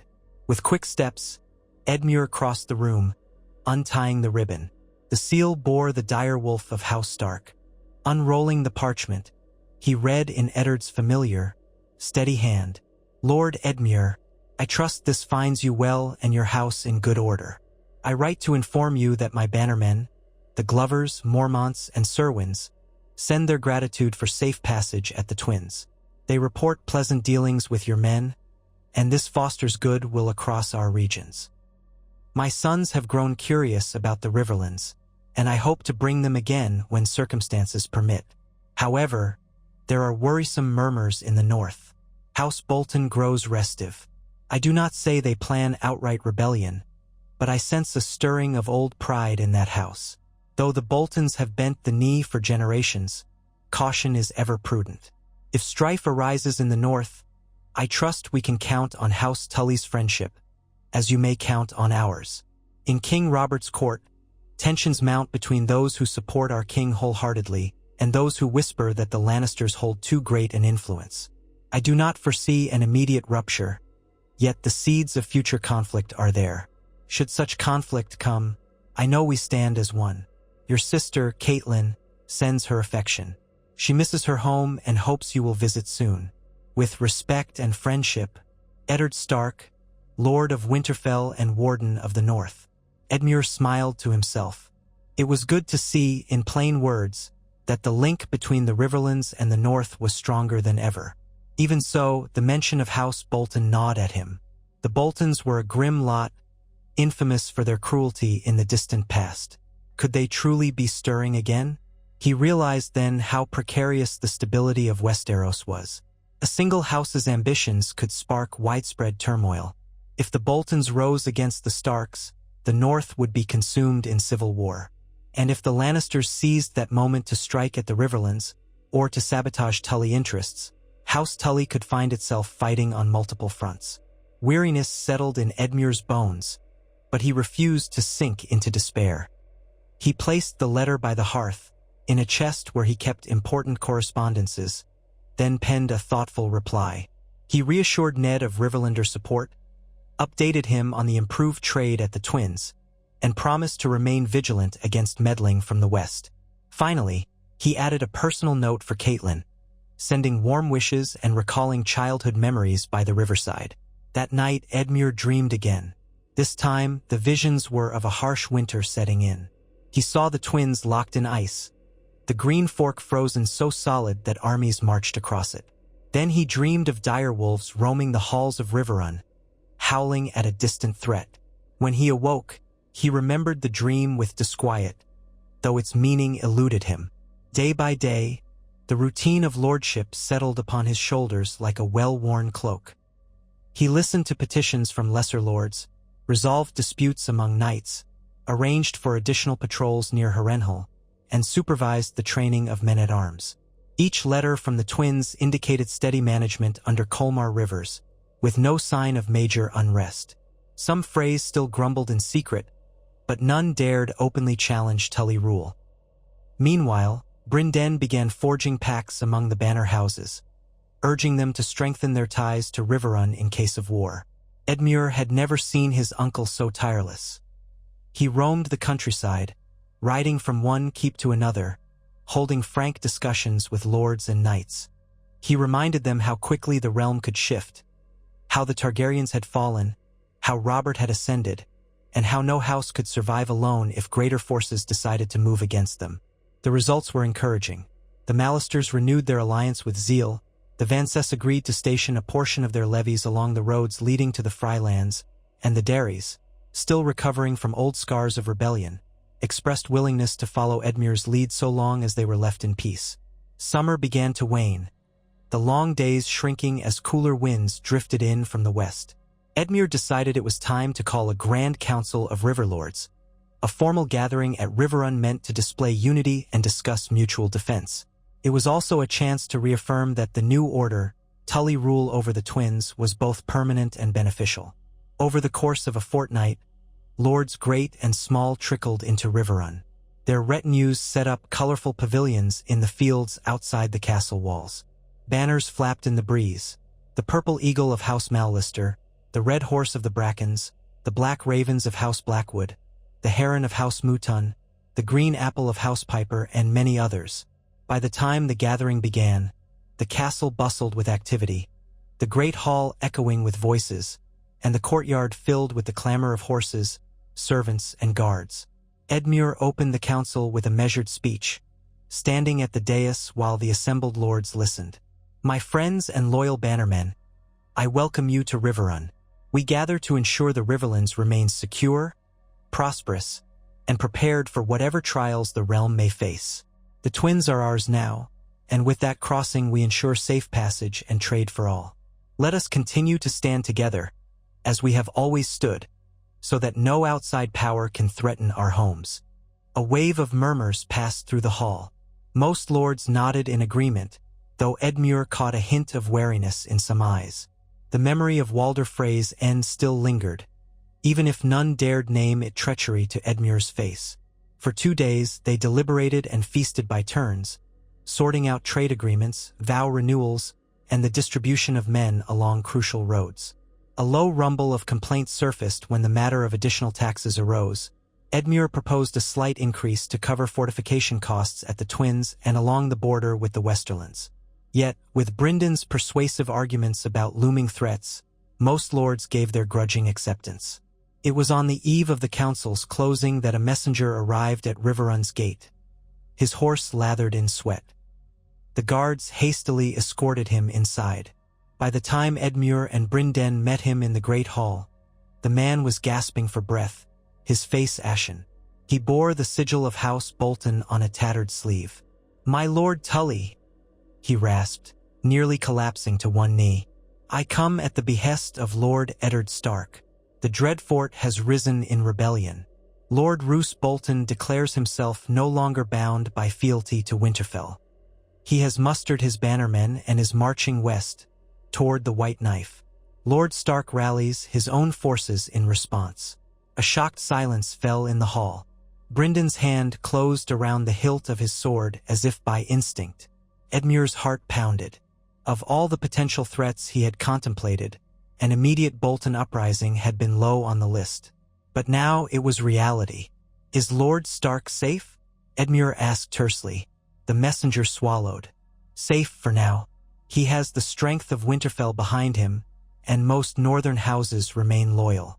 But Lord Bolton moves quickly, seeking to strike fear into those who would join the Starks. He has already taken smaller strongholds along the way, putting them to the torch. Lord Eddard begs you to stand ready, in case the conflict widens. He says the North might need the Riverlands' aid if matters grow dire." Edmure took a steadying breath. War in the North could spread like wildfire if left unchecked. "You've done well bringing this news so swiftly. Maester, see to his needs: food, drink, rest." As the exhausted messenger was led away, the assembled lords stared at Edmure, waiting for his response. A hush enveloped them, broken only by the distant crackle of the hearth and the rustle of banners overhead. Brynden spoke first, voice low but resolute. "We can't ignore this. The Boltons might threaten the stability of the entire realm if they weaken Stark enough. And if the Lannisters see the North embroiled in war, they may take the chance to strike at us, or cut us off from our ally." Edmure nodded grimly. "We need a plan. I'll not abandon the North to a traitor's onslaught. If Roose Bolton prevails, we gain another Walder Frey, a treacherous neighbor who might turn his gaze south next." Lord Jason Mallister stood from the crowd. "Then we must prepare our forces, my Lord Tully. Show the realm that House Tully answers a call for aid. But how soon do we march?" Jono's Bracken spat, though not in hostility toward Edmure. "Do we ride into the snow? The North is no place for a quick, easy campaign. It'll be a long, grueling affair." Tytos Blackwood added, "Yet if the Starks fall, the Boltons will rule the North. That can't be allowed." Edmure raised a hand for silence. "We have no choice. The alliance with House Stark is too vital. I'll send ravens at once to call our banners. We may not commit the entire strength of the Riverlands, but we will form an expeditionary force to assist Ned Stark. The rest can remain here to guard against any opportunistic moves from the west or south." A murmur of agreement passed through the hall. Brynden's eyes gleamed with something like grim approval. The Blackfish had fought campaigns in the north during Robert's Rebellion, and he knew the land well enough to be an asset. The next hours were a whirlwind of preparation. Ravens were sent to every corner of the Riverlands, bearing Edmure's seal and a summons for troops to assemble near the Twins. The lords who had come to Riverrun pledged companies of men. Some hesitated, citing harvest concerns or local banditry, but Brynden reminded them that a strong alliance with the North was the bedrock of their defense. Better to secure that alliance than allow it to crumble. Within days, the courtyard of Riverrun was again bustling, this time with men drilling, blacksmiths hammering out new arrowheads, and wagons being loaded with grain and supplies for a northern campaign. Brynden, set to lead a portion of the expeditionary force in person, oversaw the preparations with the practiced eye of a veteran. Edmure debated whether to join the army himself or remain to manage the realm. Ultimately, he chose to march north, leaving Riverrun under the watch of his most trusted castellans. If he wanted to maintain the renewed bond with the Starks, he could not do so from behind castle walls. Long lines of armed men and baggage carts streamed northward. Summer's end brought cooler weather, and the possibility of early snows in the north loomed. Yet the Riverlands host pressed on, gathering further strength at the Twins, where Colmar Rivers had readied the gates and storerooms. By the time they were done, nearly 4,000 Riverlanders stood prepared to cross into the Neck. Not the entire might of the Riverlands, but a formidable force indeed. Edmure took a final survey of the Twins before departing. Banners bearing the Tully trout flew above the towers, and disciplined men stood watch on the battlements. In that moment, he felt a profound sense of responsibility. His bold seizure of the Twins had won him influence but also new obligations. Should any threat arise here while he was gone, he risked losing the crossing. To mitigate that danger, he left a substantial garrison behind, carefully chosen knights and loyal household guards. He wanted to be certain that, even if the Lannisters attempted something sly, they'd face stiff resistance. Only when he was satisfied did he give the order to move. The great host set forth across the Green Fork, the heavy tramp of boots and clop of hooves echoing along the broad stone bridge. Ahead lay the swampy terrain of the Neck, the formidable causeways that choked the passage between north and south. Brynden and Edmure rode at the van, their respective banners trailing behind them. The men marched in orderly columns, forming an impressive display of Riverlander might. Yet as they ventured deeper into the Neck, where the air grew damp and the ground muddy, Edmure realized how quickly the wide roads gave way to narrow tracks and boggy stretches. Towering trees dripped with moss, and the call of hidden wildlife echoed in the gloom. Scouts reported that the Crannogmen loyal to House Reed were watching them from concealed vantage points. On the 5th day of slogging northward, they were met by a small contingent of Reeds, thin, wiry warriors wearing mottled cloaks that blended into the marshy surroundings. Their leader, a man with reed-woven armor and a frog spear, bowed respectfully to Edmure and Brynden. "You come in peace as allies to Lord Stark?" he asked in a reedy voice. "We do," Edmure confirmed. "Roose Bolton has risen against Winterfell. We march to help restore order." The man tilted his head in acknowledgement. "We shall not hinder your passage. We can guide you through the safe paths if you swear no harm to our lands."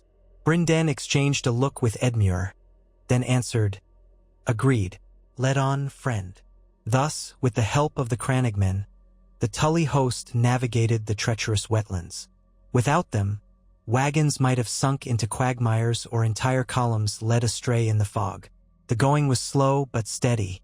Each morning, they rose to the chorus of insects, and each night, they made camp on dry patches carefully chosen by their guides. The men muttered about the humidity and the strange cries that haunted the marshes, but discipline held. When at last they emerged from the neck, the land opened into the rolling fields of the north. The air grew colder still, the skies broader and more prone to slate-gray clouds. Farms dotted the landscape, though many of them were deserted. People had fled the approach of war. Farther on, they met the first outriders from Winterfell, who greeted them with gratitude and relief. News reached them then. Ned Stark had engaged Roose Bolton's forces in a preliminary skirmish near the White Knife, repelling an attack but sustaining losses. The Boltons had pulled back east to regroup, burning villages behind them to deny supplies to the Stark host. Winterfell's lords were rallying to Ned, but the territory was vast, and the Bolton men struck with a cunning cruelty. Riding at the head of the Riverlander columns, Edmure felt a mix of grim determination and apprehension. The north was harsh terrain for armies, especially with the cold weather creeping in. If this conflict dragged on, they would risk winter snows. He had to ensure victory came swiftly. Within a week, they reached the outskirts of Winterfell. The gray walls and ancient towers of the Stark stronghold loomed, wolf banners flapping above the battlements. It was late afternoon when they approached the castle gates, and a low roar of welcome rose from the guards on the walls. Horns sounded, and the portcullis lifted to admit them. Inside the courtyard, Ned Stark stood waiting, flanked by a retinue of northern lords. His children were nowhere to be seen, likely kept safe indoors. As Edmure dismounted, Ned strode forward with an urgency that transcended ceremony. "Edmure," he greeted, clasping Edmure's forearm in a gesture both respectful and grateful. "You've come, and with so many. The North will remember your friendship." Brynden bowed his head, then said, "We're here to see the Boltons punished for their treachery. How stands the war?" Ned's expression was grim. "Roose Bolton is cunning. He avoids a direct pitched battle unless he has overwhelming odds. Instead, his riders skirmish, harry our supply lines, and burn anything they cannot hold. We must corner him before the winter sets in, or this becomes a protracted campaign." Edmure glanced around, noting the lines of weariness in the faces of the northern lords. "We're at your command. Show us where we're needed." That night, Ned convened a war council in Winterfell's Great Hall. Lords Serwyn, Glover, and Manderly were present, along with Brynden and other Riverlander captains. The hall's hearth blazed, but a chill still lingered in the air. A large map of the north lay unfurled on a table, pins marking known positions of Bolton forces. "Bolton has retreated across the last river," Ned explained, tapping a spot on the map. "He's taken the Dreadfort itself as his center of operations. From there, he dispatches smaller raiding parties. We believe he's fortifying positions near the upper branches of the White Knife, cutting off approach from the west." Lord Serwyn, a stout man with a bandaged arm, added, "They laid waste to 3 villages on my lands. My scouts say Roose has spread rumors that Ned Stark grows weak, that the king in the south cares little for the north, and that any who join Bolton will share in the spoils once Winterfell falls." Brynden frowned, a typical tactic to sow doubt. "But we have enough men here to take the Dreadfort by storm, do we not?" Ned spread his hands. "Roose Bolton commands nearly 5,000 men of his own, plus a few minor houses that have been swayed or coerced. If we attack the Dreadfort directly, we risk a siege in harsh territory. Winter snows could trap us. Our supply lines are long and vulnerable. Edmure studied the map. What if we attempt to draw him out? Make him believe we're dividing our forces or exposing a weak flank. When he takes the bait, we crush him in open battle. A siege might be exactly what Bolton wants. Time for Winter to freeze us into submission. Manderley nodded, his jowls quivering. An ambush would be ideal if we can manage it. But Bolton is a cautious man, as cunning as he is cruel. He won't move unless he sees a certain advantage. Lord Glover said, "We can use the advantage of terrain. We know the forests and rivers better than Bolton's new recruits do. If we stage a feint near the last river, he may emerge to protect a crossing." They debated strategies late into the night, marking the map with potential routes and fallback points. Ultimately, they agreed upon a plan. A portion of Ned's northern forces would appear to march for the Dreadfort, while the main Tully northern host circled around from the west, concealed by forests and hillocks. If Bolton bit at the apparent opportunity to catch Ned's weaker column, he would find himself between two forces. In the days that followed, the plan took shape. Scouts rode far and wide, gathering intel on Bolton's troop movements. Supply wagons were carefully rationed. The men would carry only what they needed for a swift campaign. Brynden and Edmure coordinated with Ned to place Riverlander companies in positions best suited for quick flanking maneuvers. Word arrived of smaller victories, northern outriders skirmishing with Bolton's raiders, capturing a few. From one prisoner, they learned that Bolton was indeed frustrated, wanting a decisive engagement but wary of an open-field battle against Ned Stark's combined forces. The moment for the ambush seemed ripe. Autumn's golden leaves soon gave way to barren branches. The air nipped harder each dawn, warning of the approaching winter.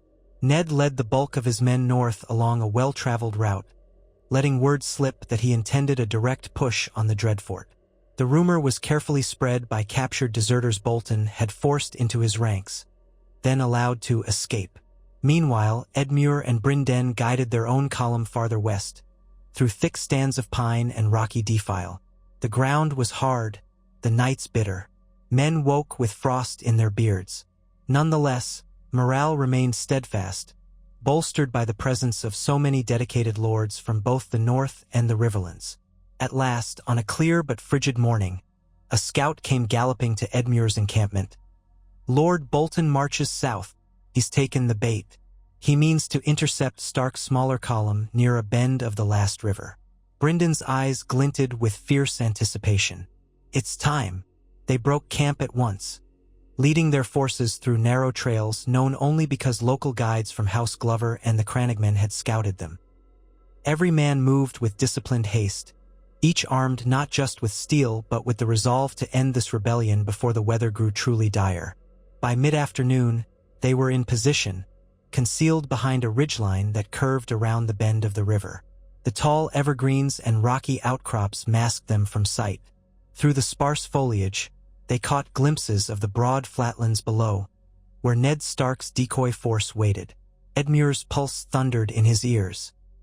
He peered down to see Bolton's banner, a flayed man on pinkish-red field, snapping in the wind. The Bolton host advanced in tight formation, cavalry and foot alike. At the center, Roose Bolton himself likely observed with calculating eyes, ready to strike what he believed would be a weakened Stark. But Ned had placed his men carefully, feigning a smaller size by keeping some troops hidden behind an outcrop near the river.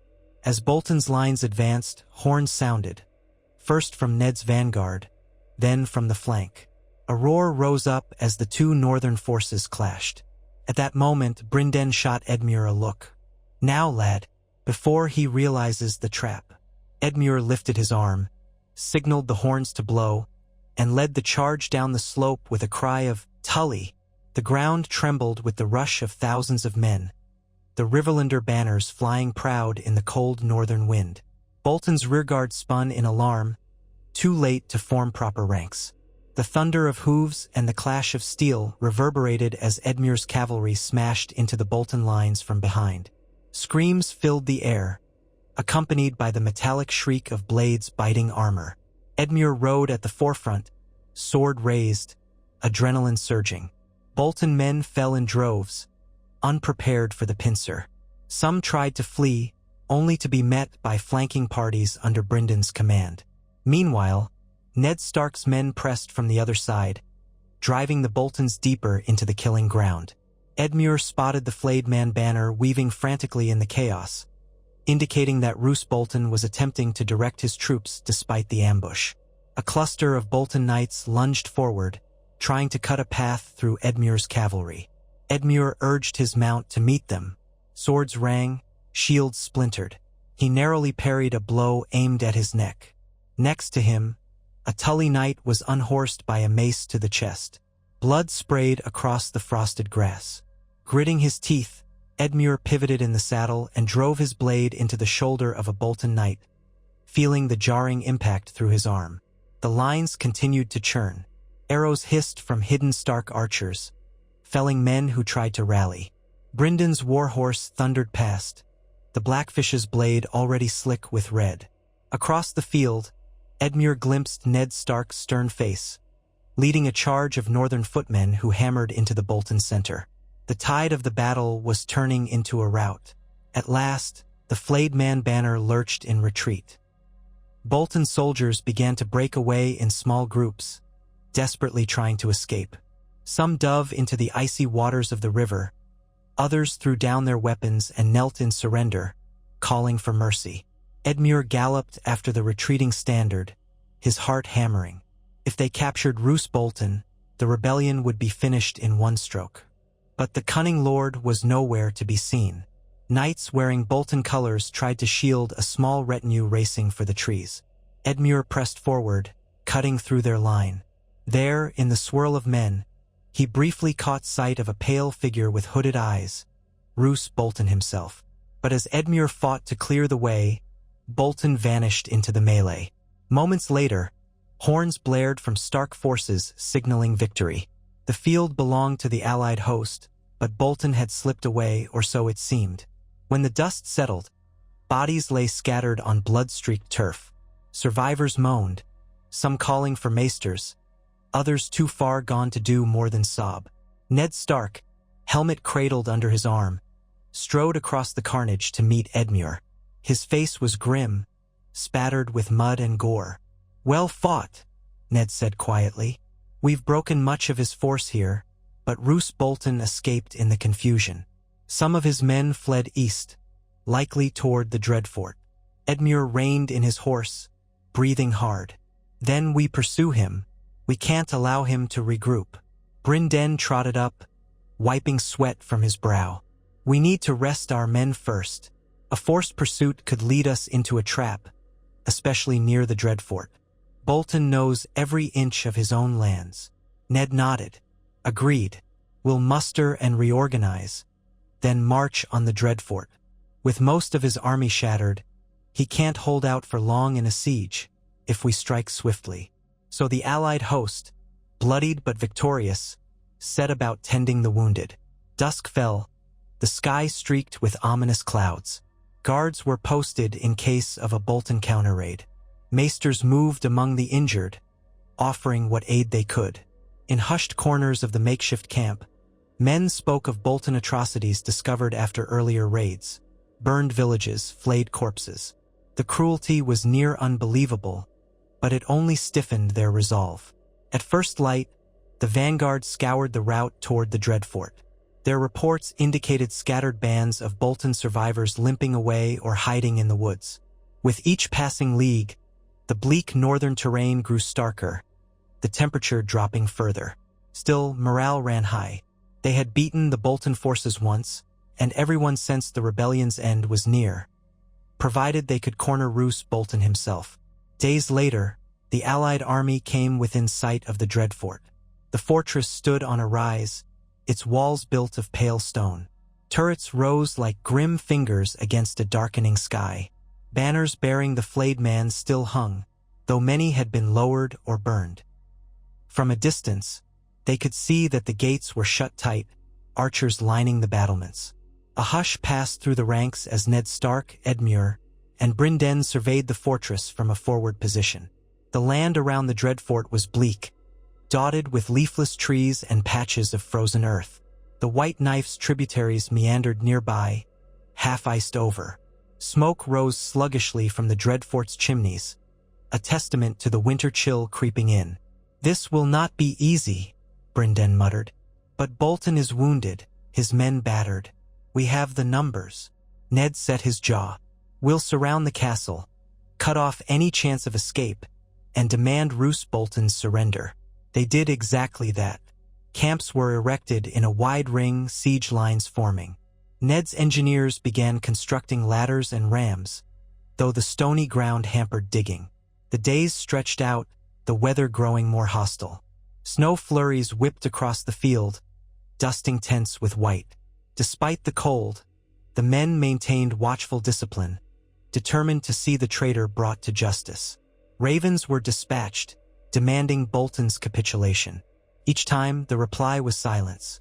Once, a single arrow was loosed from the battlements with a scrap of flayed skin tied to it, a ghastly token presumably meant to sow fear. It only hardened the besiegers' will. Finally, after a week of mounting tension, a small door in the side of the Dreadfort's gatehouse opened.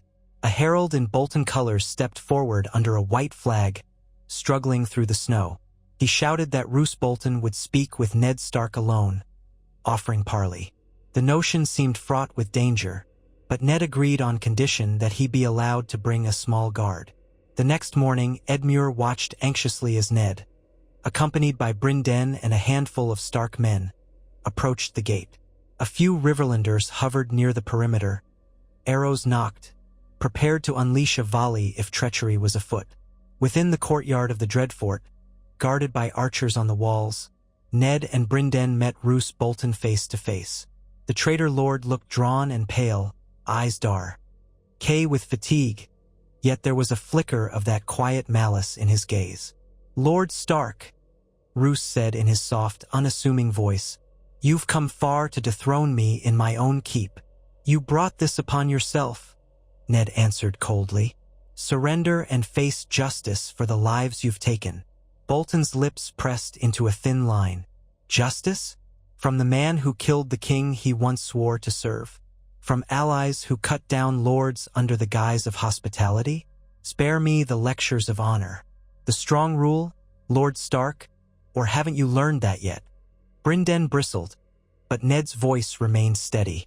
King Aerys was mad, and his crimes were legion. The realm rose against him. You, however, swore fealty to Winterfell of your own accord. You have no justification for this slaughter. Roose Bolton gave a slight shrug. Justification? I sought to carve out a piece of power for myself. You've proven stronger, for now. He glanced at Brynden. But tell me, Tully Knight, how is your nephew's hold on the twins? With so many Freys scattered, who's to say one won't return with allies at his back? My downfall is certain, you say, yet you make enemies all the same. Brynden's eyes narrowed. Your words are wind, Bolton. Surrender, or we level your fortress stone by stone. A long silence followed, the cold wind whistling through the courtyard. Bolton's expression gave nothing away, but at last he nodded. Very well. If it's to be the block or the wall, I'd rather not see my men starve. We'll open the gates on condition that my soldiers be spared. I will face your justice, if you promise fair treatment for the innocents within these walls. Ned lifted his chin. The men who lay down arms will live, so long as they have committed no atrocities. Those proven guilty of crimes against their fellow Northmen will face punishment accordingly. And me? Bolton asked quietly. You will stand trial, Ned said. We'll let the North see what you've done. A flicker of something, fear, resignation, crossed Bolton's face. Then he inclined his head. So be it, Warden of the North. That afternoon, the Dreadfort gates groaned open, revealing haggard Bolton men slouching out, weapons discarded. The Allied forces rushed in to secure the fortress. Many of the defenders simply fell to their knees, too demoralized and hungry to resist further. Roose Bolton himself surrendered to Ned Stark's custody, handing over his sword. Edmure entered the Dreadfort in time to see Bolton being marched away under heavy guard. his pale eyes sweeping over the carnage. The interior courtyard was a bleak place, stained with old blood and littered with the remnants of the short but brutal siege. Despite the hunger and fatigue, the Allied soldiers let out a ragged cheer at the sight of Bolton unarmed. Ned's justice was swift. Roose Bolton stood before an assembly of northern lords and knights, as well as Riverlander representatives, in the great hall of his own castle. Witnesses were called to testify about the atrocities. Flayings, forced oaths, villages burned.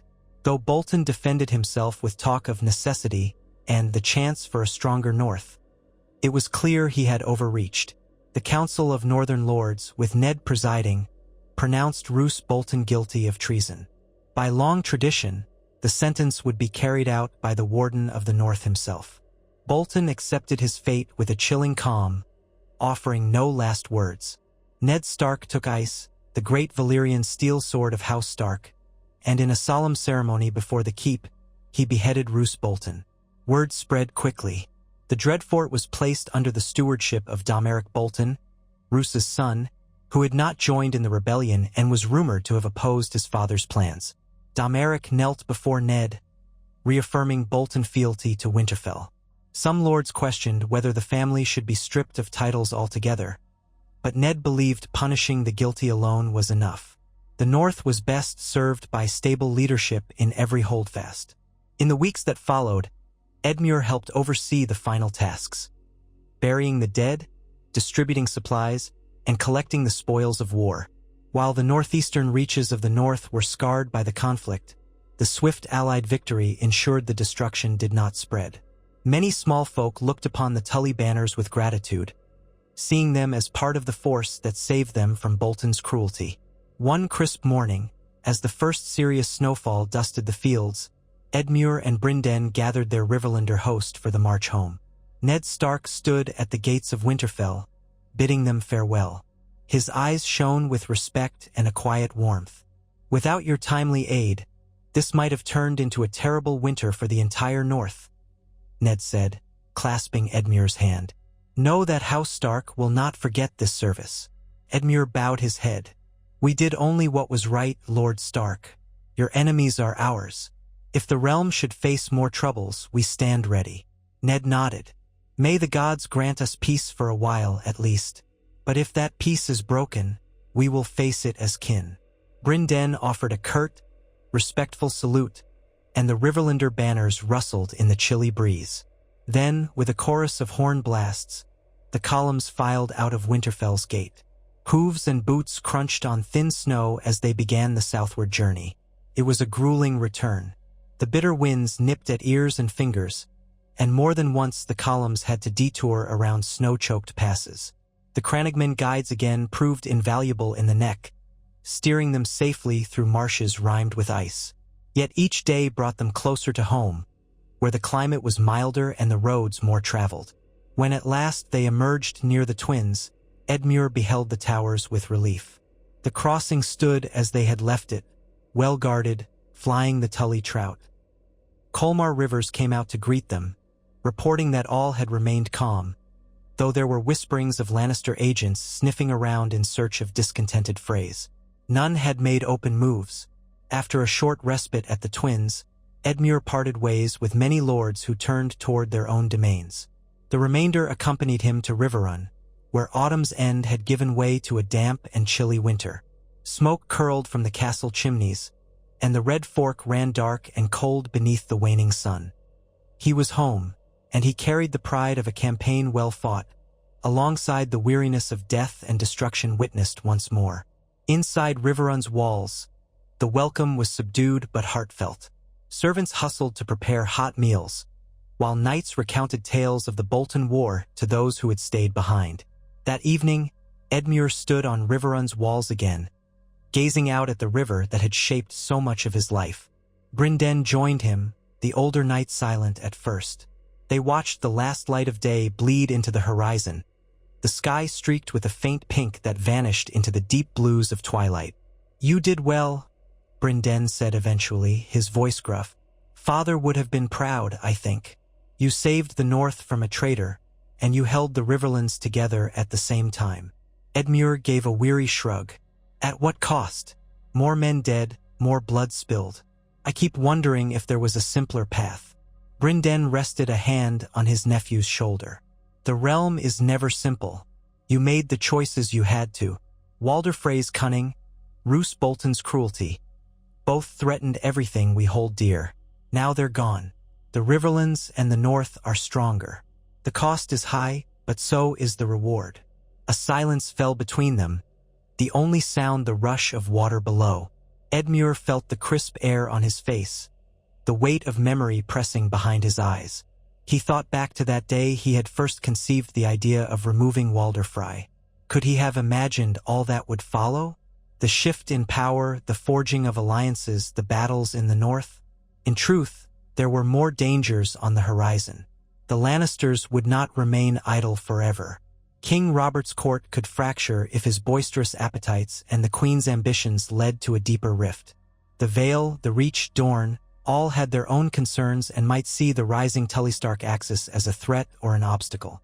But for now, at least, the North was secure, and the Riverlands crossing was firmly in Tully hands. Brynden at last broke the silence, a small smile playing on his lips. Come inside, Edmure. There's hot mulled wine waiting. You've earned a moment's peace. Edmure nodded, turning from the battlements. They left the chill wind behind and descended the stone steps. The warmth of hearth and torchlight beckoned within Riverrun's halls. Servants bustled about, preparing for a modest celebration of the army's return.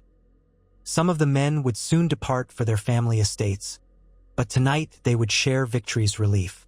In the days that followed, letters of thanks arrived from the North, praising Edmure and the Riverlanders for their valor. A personal missive from Catelyn warmed his heart. She wrote of her pride, of how Ned spoke highly of Edmure's cunning and courage on the battlefield. She urged him again to visit Winterfell when spring came, to see his nephews and nieces. He also received more guarded letters from the southern lords, small courtesies, polite inquiries. Lord Tywin's message was brief, merely congratulating him on serving the realm's stability in the North and adding a subtle line. We should all remain ever vigilant, for the tides of power do not rest. Edmure read that as a warning. House Lannister was watching. Yet, if Tywin expected to intimidate him, Edmure refused to show it. He composed a courteously vague reply, thanking the Lord of Casterly Rock for his well wishes and expressing hope for continued peace. The truth remained that so long as House Tully held the twins and retained the North's goodwill, Tywin could not so easily act against them. The Riverlands, too, felt steadier. With so many local lords having witnessed Edmure's leadership in the northern campaign, doubts about his ability to rule began to recede. Even Blackwood and Bracken found common ground in praising how efficiently the Tully forces had fought. The region's economy profited from renewed trade, as merchants from White Harbor traveled unimpeded to southern markets, and the flow of goods bolstered local coffers. Still, it was a quiet winter, marked by watchful eyes. Patrols along the border with the Westerlands were doubled.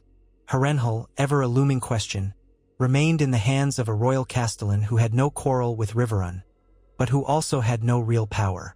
The castle's monstrous silhouette on the horizon served as a reminder of the ghosts of the past and the possible storms to come. Sometimes, late at night, Edmure would wander the corridors of Riverrun and recall his father's voice echoing off these walls. He wondered if Hoster Tully would now approve of the path he had taken. Bold, bloody, but undeniably effective. The Riverlands had never been this united in living memory. The North had never been so closely bound to them, not even during the time of Edmure's sister's wedding. And for the first time in a long while, Edmure felt that the Tully name carried weight beyond its own lands. As the snow on the battlements piled higher, he sometimes reflected on the price of that weight.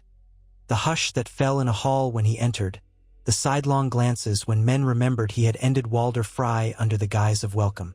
Fear, respect, grudging loyalty, they all swirled together to form the power he now wielded.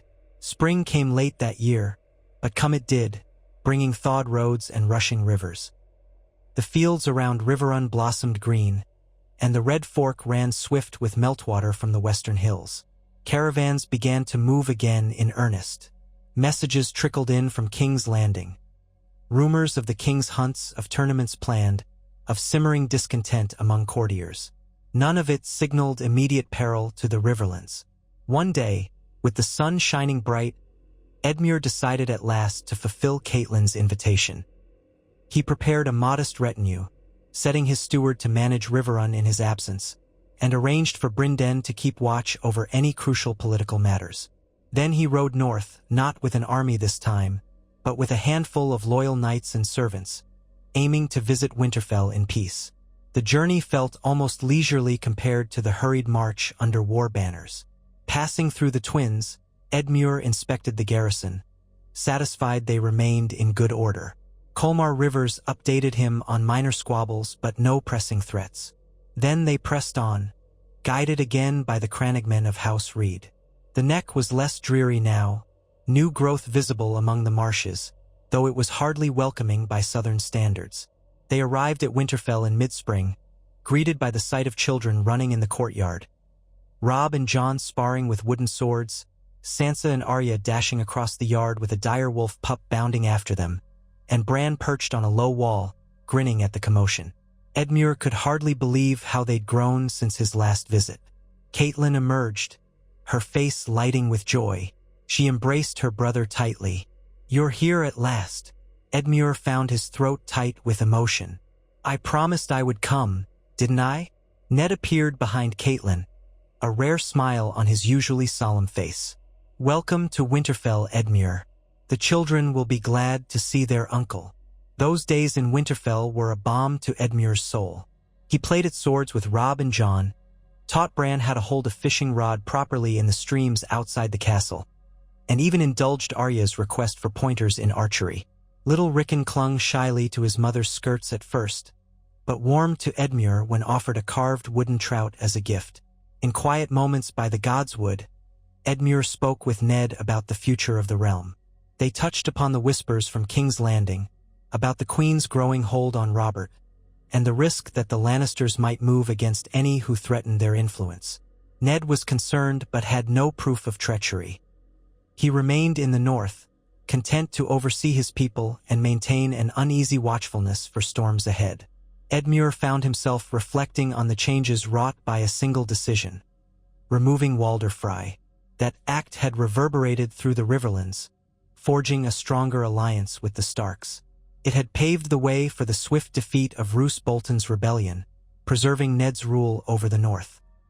And, in turn, it made the Tully name one to be reckoned with. One afternoon, as Edmure strolled the walls of Winterfell with Caitlyn, she asked him quietly, "Do you ever regret it? I don't mean saving the Riverlands or helping us against the Boltons. I mean the cost."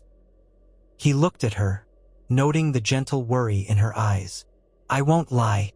Sometimes I wish Walder Frey had given me a reason to spare him, that I could have found a path without that blood on my hands. But if I'd hesitated, perhaps the realm would be in chaos now. Or the Riverlands beset by treachery." She laid a hand on his arm. "You did what you must. Father may not have approved of the manor, but I think he would see the good that's come of it. The North, the Riverlands. We stand together now in a way that wouldn't have been possible with Walder Frey undermining us at every turn." A warm breeze stirred Caitlyn's auburn hair. Edmure looked out over the vast northern expanse, the towers of Winterfell standing steadfast. "I only hope we'll be strong enough when the next threat comes. Because it always comes, in one form or another." Caitlyn squeezed his arm. "We're Tullys, Starks. We endure."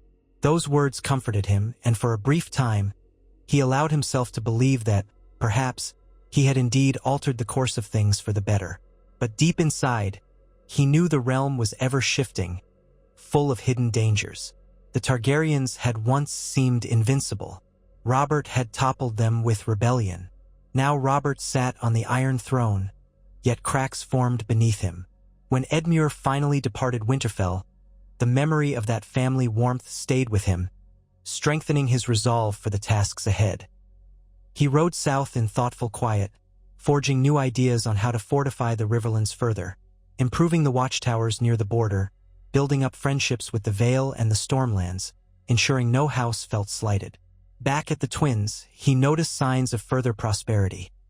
Merchants passing in greater numbers, local villages thriving. Old grudges died slowly, but the immediate danger of Frey revenge had subsided. Still, he doubled the garrison, stationed more archers, and made certain that the newly claimed fortress would never be caught unprepared. Riverrun welcomed him home with the bright flush of late spring. The orchard near the castle bore blossoms, and the fields promised a rich harvest. He walked the familiar corridors, feeling the presence of ghosts. His father, Walder Frey, the tension that once haunted these halls. They seemed distant now, overshadowed by his successes in forging alliances and quelling threats. Yet every so often, a whiff of memory would catch him off guard. The swirl of blood at Walder Frey's feet, the guilt that had momentarily seized him. A necessary evil, Brynden had called it. Edmure had grown to accept it as the price of securing the future. He allowed himself neither complacency nor self-condemnation. The realm was safer than it had been.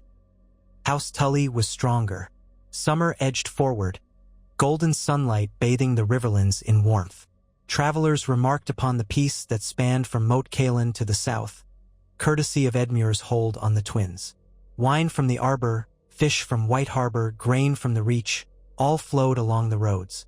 Revenue filled the coffers of Riverrun, and Edmure used it to repair roads, strengthen fortifications, and improve the lives of his small folk. Gradually, they began to look upon him as a capable lord, not just the untested heir who had once fumbled with a fishing spear in the river. At times, word came of minor clashes in distant parts of the Seven Kingdoms, skirmishes in the Iron Islands, feuds among the Dornish lords. But none of it threatened the Riverlands directly. Even the Lannisters remained quiet, likely preoccupied with intrigues in King's Landing. And so the year turned, bringing the promise of an abundant harvest. Brynden noticed Edmure's calmer demeanor one afternoon, as they surveyed the farmland beyond Riverrun's walls. "It suits you," the Blackfish said. "What does?" Edmure asked, eyes on the golden fields. "This piece. You've shaped it, and now you're reaping its rewards." Edmure smiled faintly. "I only wish it might last forever." Brynden chuckled without mirth. "We both know it won't. The realm is too large, too full of ambitious lords. But enjoy it while it's here." They fell silent, listening to the rustle of wheat in the breeze. In that moment, Edmure felt a rare contentment. He had sealed the Riverlands' bond with the North, destroyed a malignant presence in his domain, and helped quell a rebellion that might have consumed the northern lands. Peace had settled, at least for a season. Still, at night he sometimes dreamt of ravens scattering across a blood-red sky, of a long table in King's Landing, with powerful lords and ladies shifting seats while a crown teetered precariously at the table's edge. And in those dreams, he sensed that his actions had changed the shape of things to come. For better or worse, House Tully was no longer a passive player in the Game of Thrones. Its ascendancy had begun the day Walder Frey fell. The final days of summer found Riverrun abuzz with guests once more. Word had traveled that the Tully seat was holding a grand harvest celebration. Lords and knights from neighboring lands arrived, eager to taste the region's bounty and enjoy the hospitality that Edmure was becoming known for. The old specter of the Red Wedding in some distant future no longer existed here. There was no Walder Frey to orchestrate such a betrayal. Instead, the Twins stood as a bulwark of Tully loyalty. On the celebration's opening day, Edmure walked among the throngs in the courtyard, greeting minor lords, complimenting traveling minstrels, sampling spiced cakes, and hearing laughter echo off the stone. Children played, local dancers performed, and a sense of genuine joy radiated from the people. High above, on the battlements, the Tully banner caught a bright gust of wind, snapping triumphantly. Standing beneath it, Edmure felt a swelling pride. He thought of the road he had walked, of the choice he had made in Riverrun Solar, the blood spilled, the alliances forged, the battles won. And he knew that, for all its harsh cost, for all the weight on his conscience, that single audacious act had reshaped the future of both the Riverlands and the North. He had not erred in removing Walder Frey. In doing so, He had cut a festering wound from the heart of the Riverlands, freeing it from the constant fear of betrayal. He had consolidated power in a way few lords dared attempt, and that had reverberated far beyond his borders, drawing the North ever closer as an ally and galvanizing the realm against future threats. For the moment, the sky was clear, the river calm, and a festive atmosphere embraced Riverrun. Yet he could feel the pulse of possibility in the air. There would be more tests, more storms.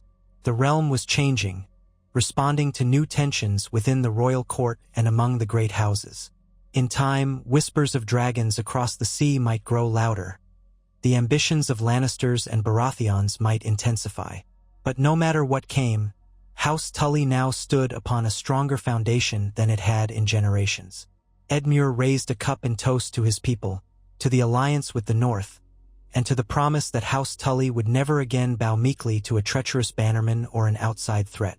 As the sun dipped lower and the celebration wore on, Edmure caught Bryndon's eye across the crowd. The Blackfish nodded in quiet acknowledgement, the kind of look that said, "Enjoy this day. We've earned it." Edmure lifted his cup to his uncle, then let the warmth of the moment wash over him. The rivers glinted in the last golden rays of daylight, and a breeze carried the scent of ripe fields through the courtyard. For now, peace reigned in the Riverlands and the North, strengthened by an alliance sealed in blood and tested by war. Tomorrow, the realm might shift once more, but he would face it unafraid. Lord Edmure Tully, master of the twins, ally of the Starks, protector of the Riverlands, and the man who had dared to destroy Walder Frey before the old lord could destroy them all.